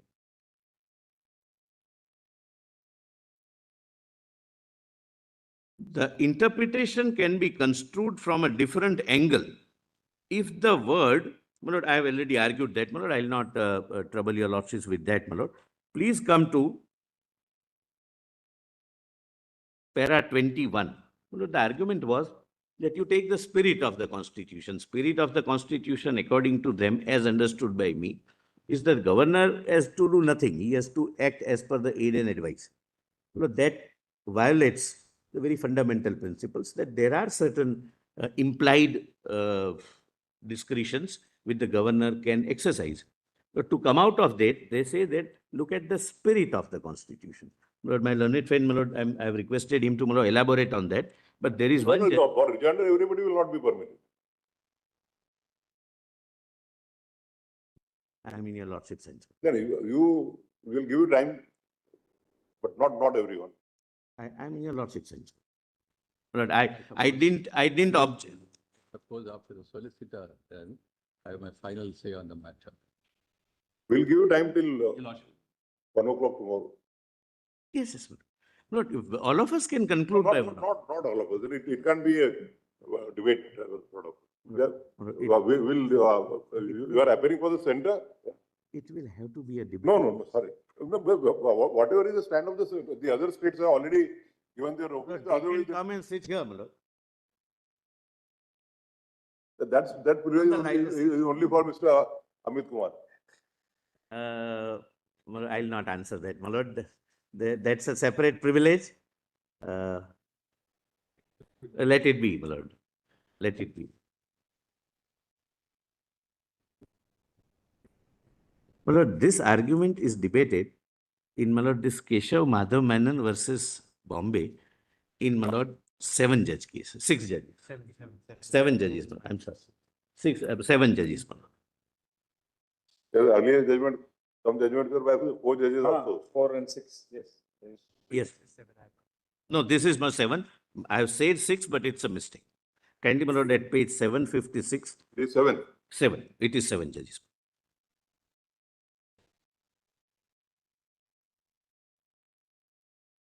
Please come to para 13 on that. Yes. An argument founded on what is claimed to be the spirit of the Constitution is always attractive, for it has a powerful appeal to sentiment and emotion, but a court of law has to gather the spirit of the Constitution from the language of the Constitution. What one may believe or think to be the spirit of the Constitution cannot prevail if the language of the Constitution does not support that view. My lord, the argument, which was a very catchy and very, my lord, kind of a, my lord, as they say, my lord, emotional argument was that the bill passed by the majority of the House. How can that be withheld or killed by one individual? If the textual meaning permits, it can be done. It is for your lordships to consider whether it can be done routinely. But I wanted to show that in 55 years, it is done 20 times. Various governments, various combinations, one party in center, another party in state, third party in center, fourth party in state. But Constitution has withstood. And there are circumstances where, as I have given the example, I'll give that example because when I come to that point, my lord, I'll give that example. My lord, kindly, my lord, turn the page over and come to para 24.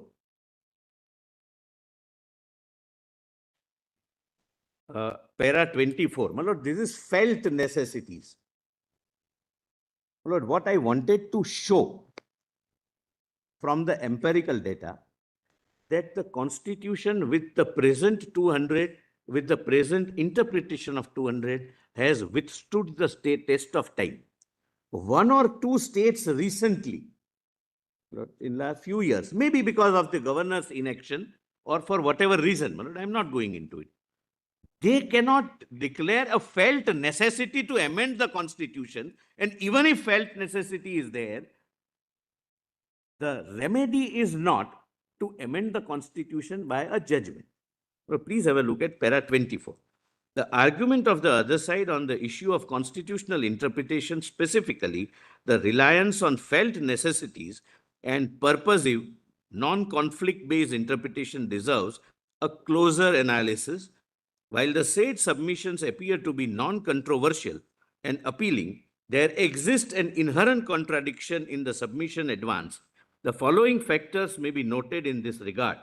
It is submitted that felt necessities and purposive interpretation necessitate a collaborative and effective constitutional role for all authorities.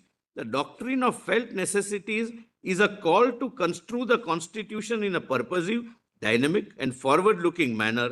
Thus, any constitutional interpretation ought not to immobilize one constitutional actor while exalting another. Look, collaboration is possible if I have some powers, my learned friend has some powers, and we sit together. I have no powers. I'm supposed to, according to them, act as only what he says. Then what collaboration? What consultation? Well, why have 4 options? A living and purposive reading supports a model in which constitution functionaries engage with each other in good faith to realize constitutional objectives. The felt necessities of our times, including frequent inter-institutional friction, reinforce the need for constitutional practice that enables reasoned consultation and principled participation rather than a one-sided insistence that any role other than a mere mechanical signature by the governor is impermissible. This is where I am suggesting a balance. They are on an extreme argument that governor is merely a signatory. He can do nothing on his own. But at the same time, they also argue that there should be a collaborative and consultative exercise. What collaboration and what consultation if I have to sign without anything at my discretion? And my lord, this has been going on since 55 years. The chief minister is called, the minister concerned is called, there are dialogues, there are debates, there are exchange of views. Sometimes, my lord, I'll just give you an example. A popular feeling in the state requires the legislative assembly to pass a particular bill, which even the elected leader knows that it's not in the interest of the state. They might advise the governor, my lord, informally to keep it pending till the situation cools down. They might request the governor to withhold that bill. Well, there are several contingencies, several situations, which we will not be able to identify, visualize, or illustrate. But going further, 26, it seems that having found either textually or contextually, no other meaning is capable of being given, the states opposing the stand of the union makes a fallback argument of felt necessities and purposive interpretation. First, the term felt necessities is a subjective term. No subjective term can provide guidance for constitutional interpretation. The issues which have been arising in past with regard to the position of governor vis-a-vis the Council of Ministers have always been arising after the Constitution came into force. Such issues have not cropped up suddenly, which can permit any state to argue felt necessity. It is submitted that the Union of India fully accepts the constitutional proposition that the exercise of functions by the governor and the Council of Ministers must be collaborative and consultative. However, based upon perceived felt necessities of 2 or 3 states, which knock your lordship's door, rather than taking the correct political process, which so far has been adopted by all governments of all color. 2 or 3 states, it will not be permissible to interpret the Constitution so as to distort not only the text, but even the intent and purpose of Article 200 and 201. In the same vein, the doctrine of felt necessities must also be looked at through a different lens. It cannot be the case that the judiciary is the only organ to determine the felt necessities of time and interpret the law accordingly. The other co-equal organs also engage in a test of enacting and implementing the law according to the felt necessities of time. Therefore, the Parliament in its constituent power is equally well placed to amend the Constitution to meet the felt necessities of time. Lord, that does not mean, my lord, that every state would come before your lordships, reduce the highest judiciary of the country to, my lord, if I may be permitted to say so, the position of a headmaster and say that this student is not doing it, tell him to do it. That's not, my lord, the role of this honorable court. There are political processes, there are consultative processes. The chief ministers of one particular color would go and meet the president of India, would go and meet the prime minister of India, and problems are solved. More and more cases are not coming before your lordships, not because problems are not arising, but because the problems are solved the way in which in a democratic polity they are required to be solved outside the courtroom.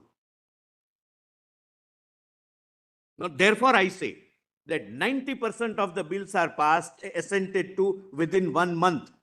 And if I go total, Lord, almost 95+% bills are passed in 3 months. Right from 1970 till date, my lord, 55 years. This is how the Constitution has operated. My lord, then there are some foreign judgments, my lord, which I will definitely skip. Because there are certain things, my lord, which makes the larger bench incomplete. My lord, this is one of them, my lord, citing of judgments of other jurisdictions, my lord, which I'll skip.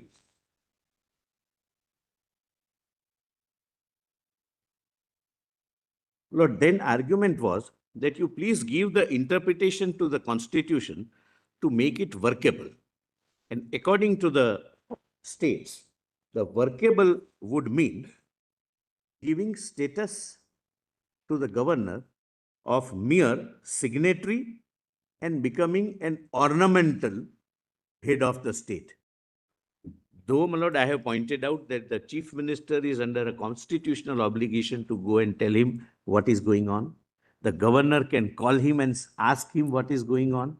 There are 4 options, my lord, which all larger bench judgments, my lord, have said that these are the options available. And the very fact that options are available means options are available to the governor. Options are not available to the Council of Ministers. My lord, if there is a repugnancy, apparent repugnancy, my lord, which Council of Ministers would advise the governor that no, there is a repugnancy, don't give assent to the bill? He will have to, my lord, in exercise of his duty to protect and preserve the Constitution, say that no, I cannot assent to this bill. My lord, please come to the next page, para 35. My lord, I am skipping those paragraphs, my lord, which I am paraphrasing in nutshell, so that, my lord, others can, my lord, assist the court. 35. The argue. There is no one to assist the court except you and the attorney. Otherwise, with 2 of us, my lord. But it was not, my lord, my. Otherwise, those states will say that we will also say something in rejoinder. When I say other means other than me, my lord, but the learned attorney, my lord, that's not. So you said others. So You want to include the others on your left, huh?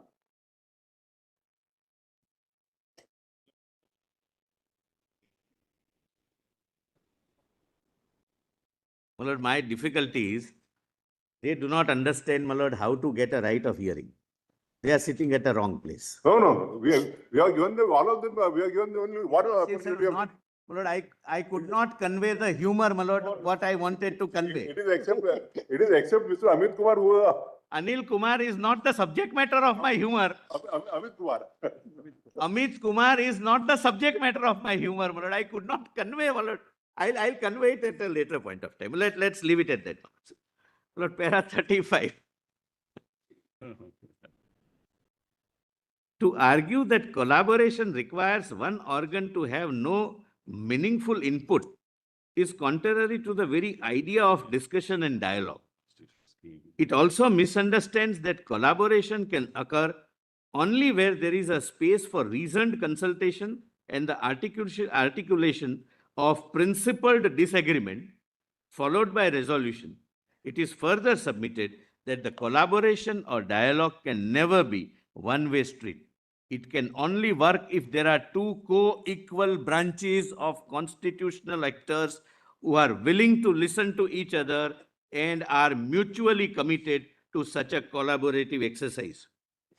The governor, you have to do nothing. You are a postman. Whatever we tell you, you either grant assent, then sign it.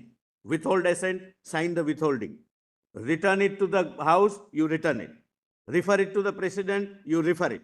And then, my lord, every judgment says that the exercise should be collaborative exercise. My lord, therefore, I say collaborative exercise necessarily imply co-equal constitutional organs. There cannot be, my lord, imbalance of functions, but I'm not saying power imbalance. But one has nothing to say and another has everything to say, then there is no collaboration, there is no consultation. It is submitted that further the office of the governor carries a limited but real space for statesmanship with constitutional bounds. My lord, kindly read, my lord, this is what, my lord, your lordship, my lord, this is what Justice Narasimha said, that both sides have given extremes. Lord, I am just giving, my lord, kind of a neutral interpretation as according to me. Ultimately, what your lordship decides would be the neutral. But this is how, my lord, I perceive the constitutional scheme to be. Anyway, my lord, I have learned to ignore, my lord, certain things. It is submitted further that office of the governor carries, because my lord, I wanted to say, my lord, laugh something, my lord, after giving some incident in 70s, but I don't want to go into it. Let us be constitutional debate, my lord. Yes. I don't want to contest elections. The Constituent Assembly's expectation that the governor would function as a friend, the outcome very soon, Malate, we did. Pardon? I said, I wish you do contest elections one day. No, it's very difficult. My lord, I know. In Lok Sabha election, it's, my lord, we may say that they are politicians. To contest a Lok Sabha election is very, very, very difficult in the present times, my lord. The voter is a very smart voter, whether he is a doctorate or he is an illiterate farmer. Nobody can be taken him for, nobody can take him for a ride. And that is, my lord, the strength of our democracy. Kindly, my lord, appreciate, and I always feel proud of it. When Mrs. Gandhi imposed emergency, not a political argument, Lord, the people, Lord, they always, the name, my lord, agitates them. Lord, when they, but I'm going to say something other than that. They'll make them happy because I'm neutral. When she imposed emergency, the people, my lord, taught such a lesson that not only the party lost, she lost her seat. Janta government came. They could not manage the government. They could not manage the administration. The same people, within 3 years, dethroned them and brought Mrs. Gandhi back. With a thumping majority. With a thumping majority. Look, this is the strength of our democracy. I was not doing a political thing, my lord. Why get shaken when, my lord, some name comes or some surname comes? It's not always political. I'm saying this is the strength of the democracy. Lord, we may have aberrations. We may have some governors, my lord, we may have, who may have, my lord, not discharged their functions as expected of them. But since 55 years, as per the empirical data which is available, my lord, everyone has acted the way they are expected to act in a collaborative manner. And the best example was during COVID. Except, my lord, 1 or 2 states I'll not name, my lord, all states, Congress chief ministers, communist, everyone, they were on the same line. They were directly in touch with the Prime Minister and they were fighting the, my lord, crisis as a nation. So, my lord, we have a strong democracy and there are political dialogues, there are, my lord, political discussions and there are political solutions. But somehow, my lord, there is a trend, my lord, that now everything comes here. Now, my lords may kindly see, my lord, after skipping through the Lord, please come to page 765. Lord, I am arguing this, my lord. My proposition is this, my lord, that interpretation which amends the constitution, I'm sorry.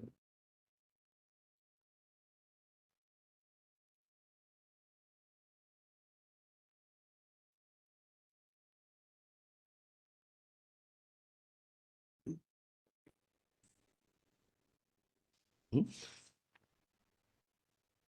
No, remember, I have not come there. ये नहीं करना है next.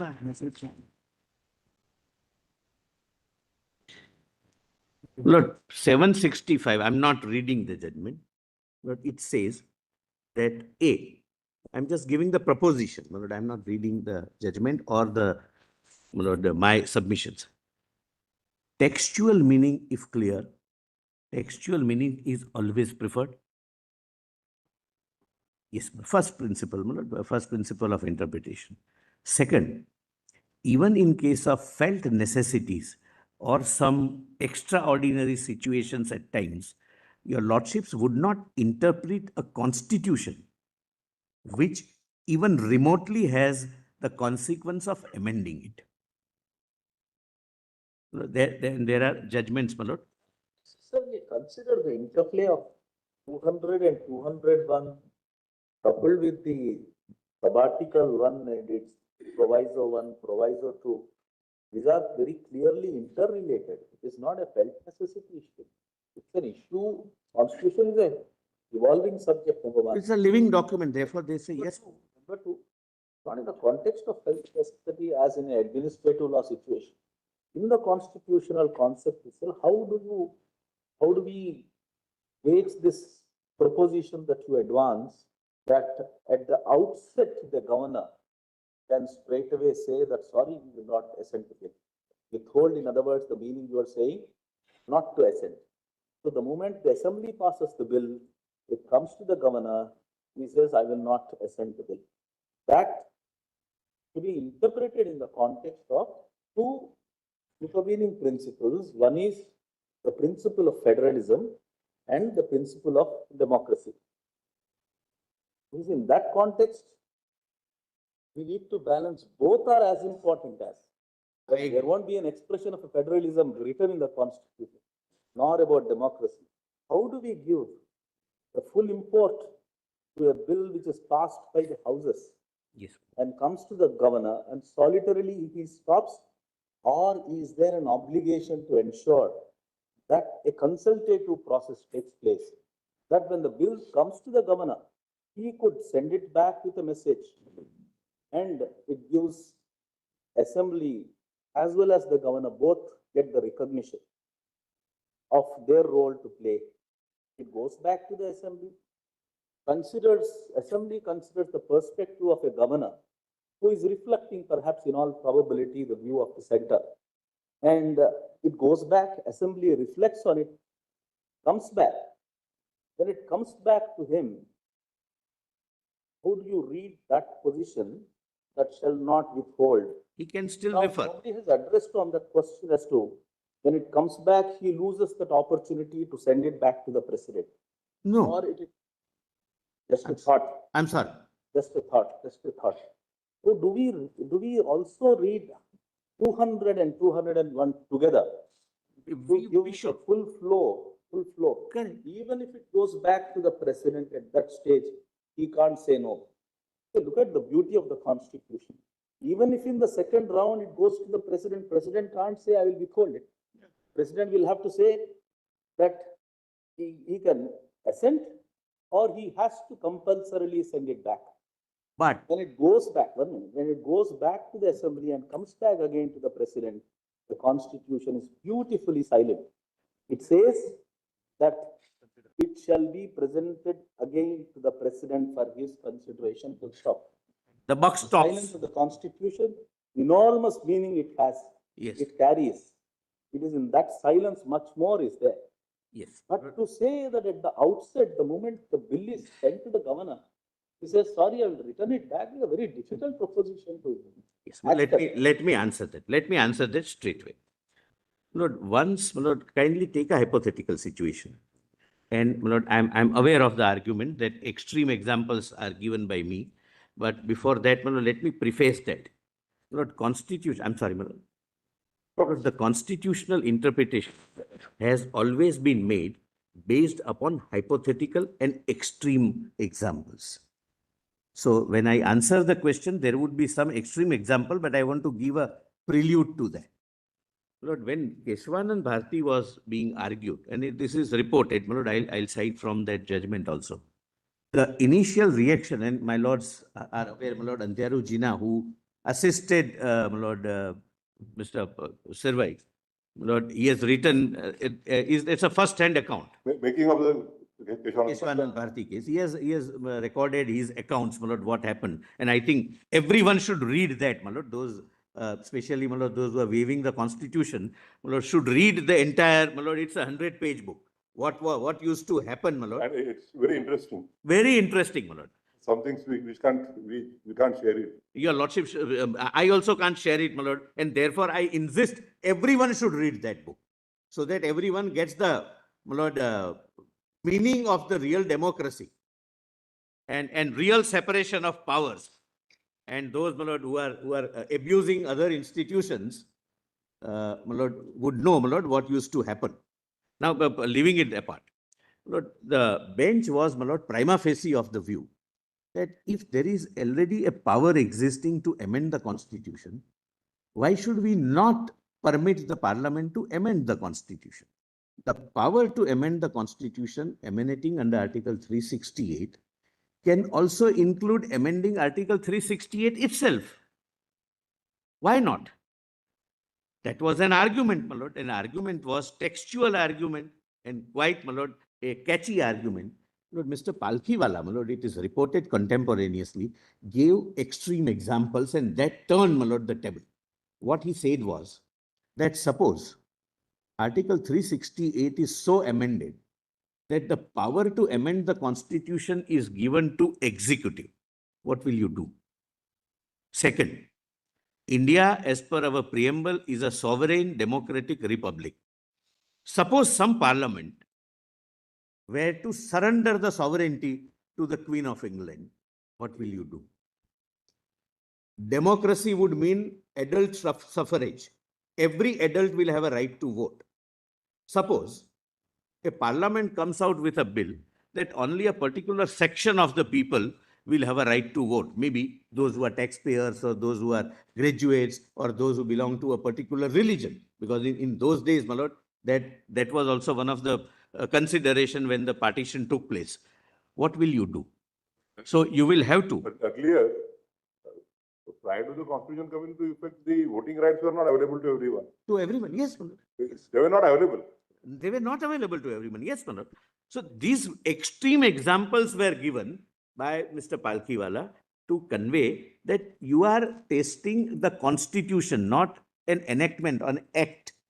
Constitution is a very fundamental document based upon which the nation subsists.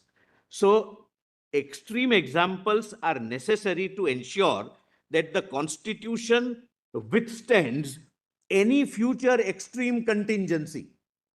My Lord, having said that, my Lord, I'll answer your Lordship's question. But then you are arguing that the court cannot interpret the constitution in such a way that it amends the constitution.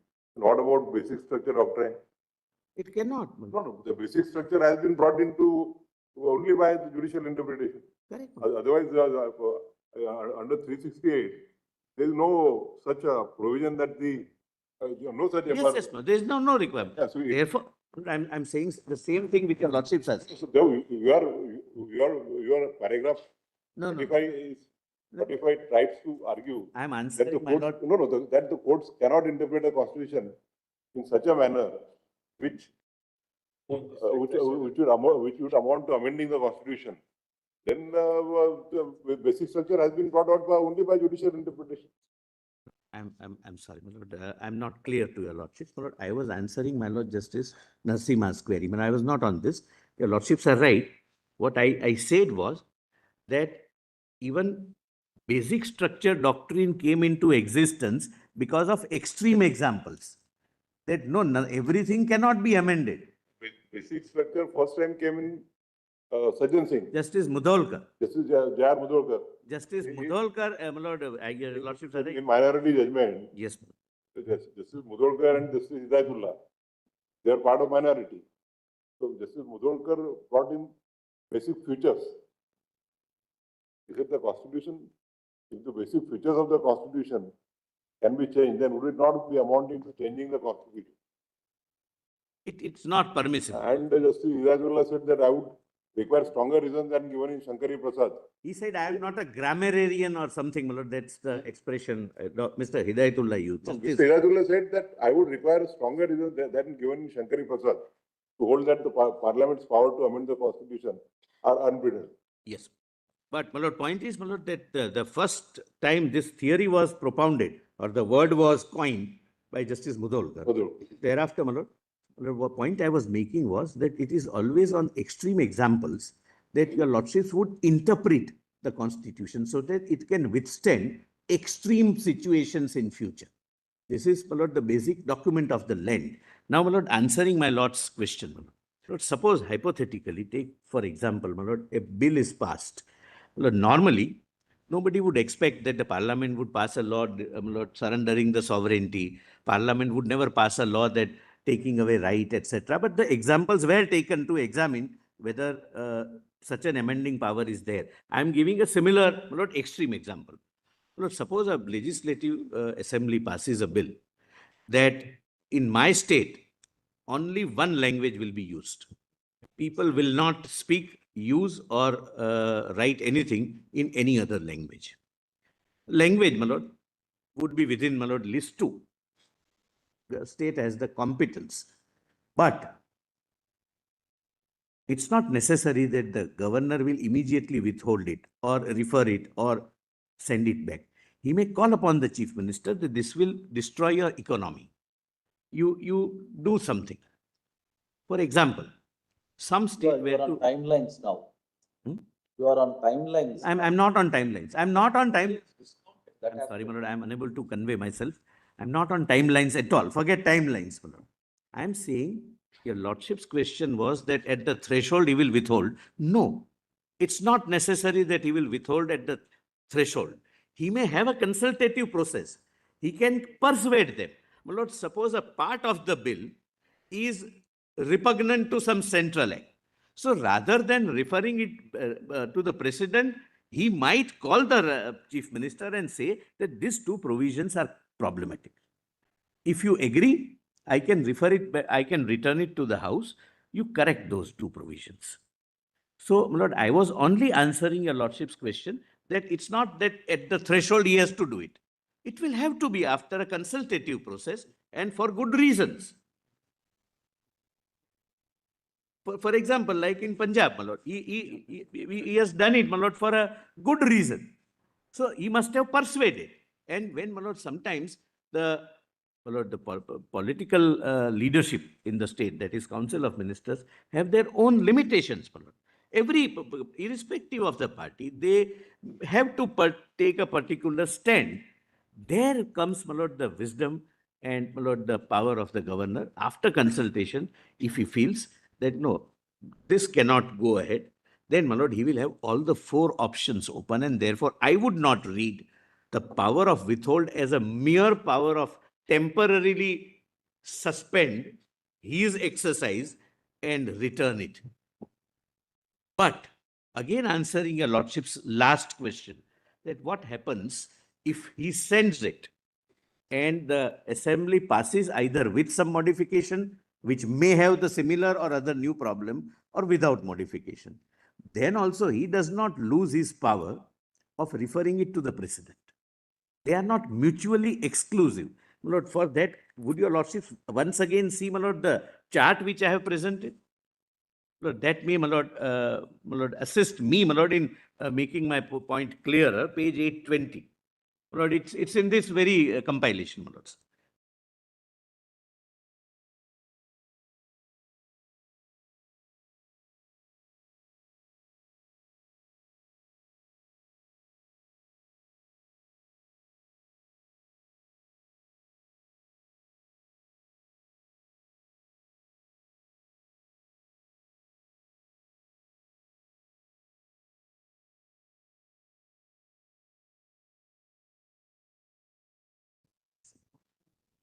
No, I'll answer, my lord, the first proviso, that it does not exhaust his all options. He can still refer it to the precedent.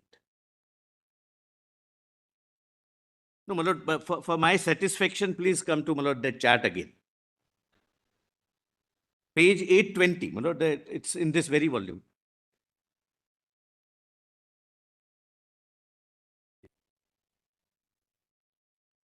For ready reference, my lord, the same chart which I placed, my lord, in a A3 format, my lord, is in a smaller version. The governor shall declare either. Your lordship gets, my lord. Yes. First option, grant assent, which, my lord, as I've said, 90% cases it is happening. Withhold assent, second option. And third, reserve the bill for consideration of the precedent. Correct, my lord? Now come to withhold the assent, my lord, apropos, my lord, Justice Narasimha's query. There are two possibilities. At the outset itself, the bill falls through. I'll come to that. My lord, falls through, according to me, is the bill goes. The bill doesn't ceases to exist. But he has an option. Reports resort to the proviso instead of withholding. Bill is returned by the House to the governor with or without modification. Then, my lord, first proviso say he shall not withhold. It doesn't say he shall grant assent. And therefore, he has two options. Either he grants assent or he reserves the bill for consideration of the precedent. My lord, kindly visualize a situation where there is an apparent repugnancy.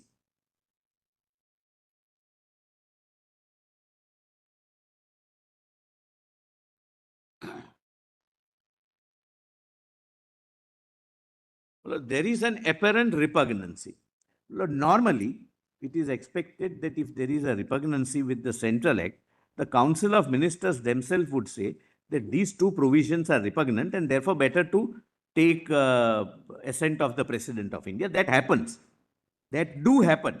The Council also feels that for my state, this is necessary, that I also have a similar provision or contrary provision than the Central Act. So I would refer it to the President. So that can be done. But suppose the council genuinely feels, bona fide feels, that there is no repugnancy. The governor bona fide feels that two provisions or five provisions or any whatever provisions have repugnancy. He resorts to, Lord, the proviso. Proviso says, now you have resorted to proviso, therefore your withholding option goes.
Can assist you.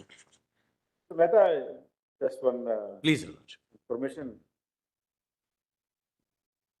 The entire history of this country, has it ever happened that a bill has been withheld? A declaration has been made by the governor withholding his assent of any bill? 20 times in No. 20 times it has been withheld. withheld. From 70 till date, 55 years, only 20 times. Why don't you talk of 50 to 70? Why? You leave 50 to 70? No. You talk only from 70 onwards, right? It's difficult, my lord, even from 70 onwards, difficult to find out all old records. 70 has no sanctity. So I said that you go back as far back as you can go in terms of collecting the, 20 bills have been declared by the governor to be withheld, as we understand, as you understand. and as has been understood by all governments in past. Only 20. 20 bills. Only 20. There was no formal declaration. No, that is what I'm asking. No. Has there been a declaration by the governor? There is a declaration. Huh. So 20 are those cases where the governor has said that I am going to withhold the bill, or I am not going, let us put it the other way. 20 cases where the governor has said, I will not grant assent for ABC reasons. No, he would say, I withhold the bill for ABC reasons. Same expression. Same expression. Same thing. Your lordships are saying in a positive way, I am saying in a negative way. There are But since declaration is either of the three, he cannot say I am not granting assent, but he would say I am withholding. But there is a declaration. There is a declaration made for all four contingencies. Well, therefore, I was trying to suggest.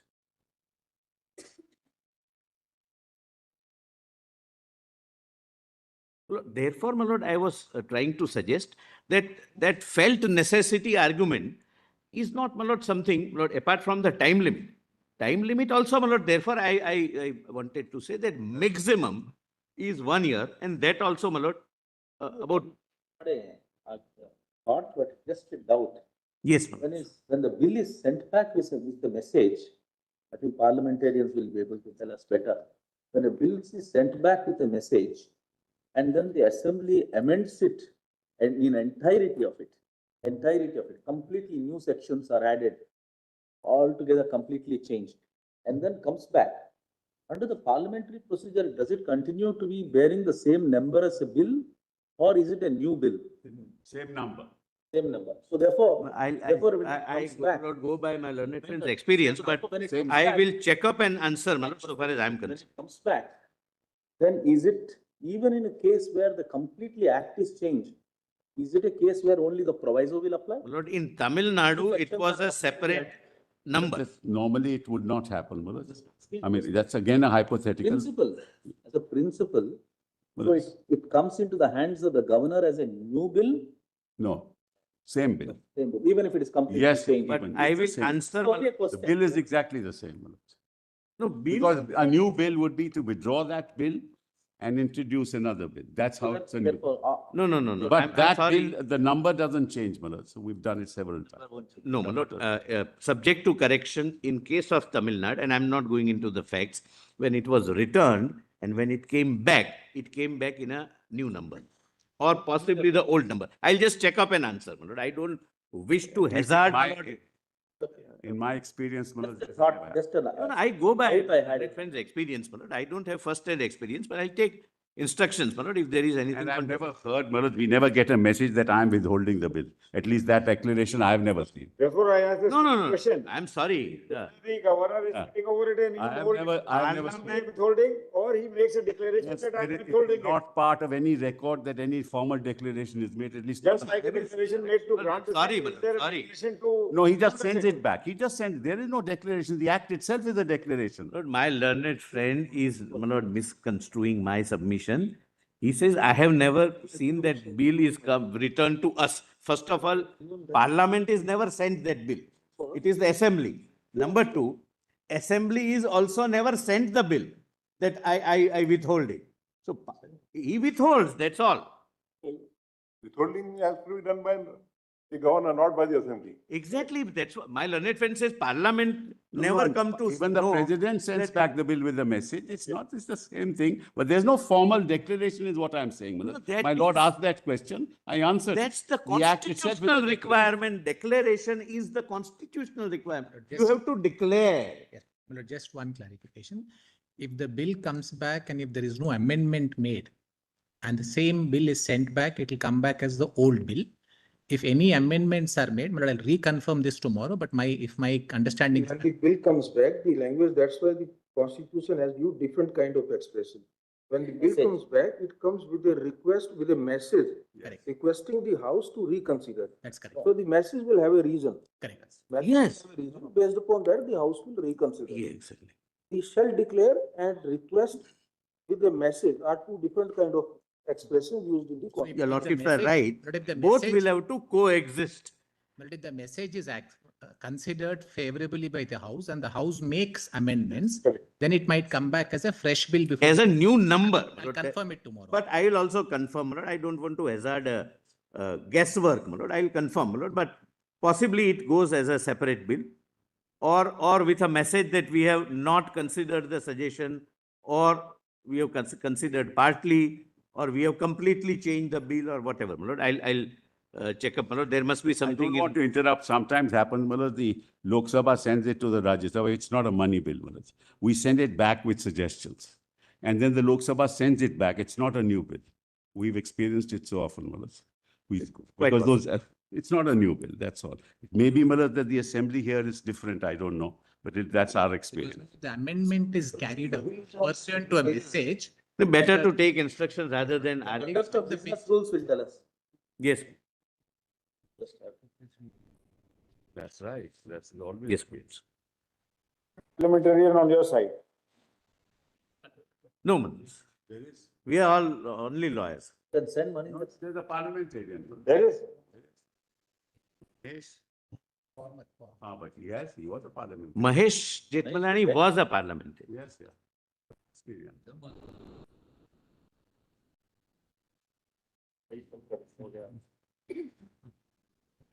I can begin tomorrow, Manoj. Take the time between you and the learned attorney. Look, we will, By 1 o'clock. I'll at least take an hour.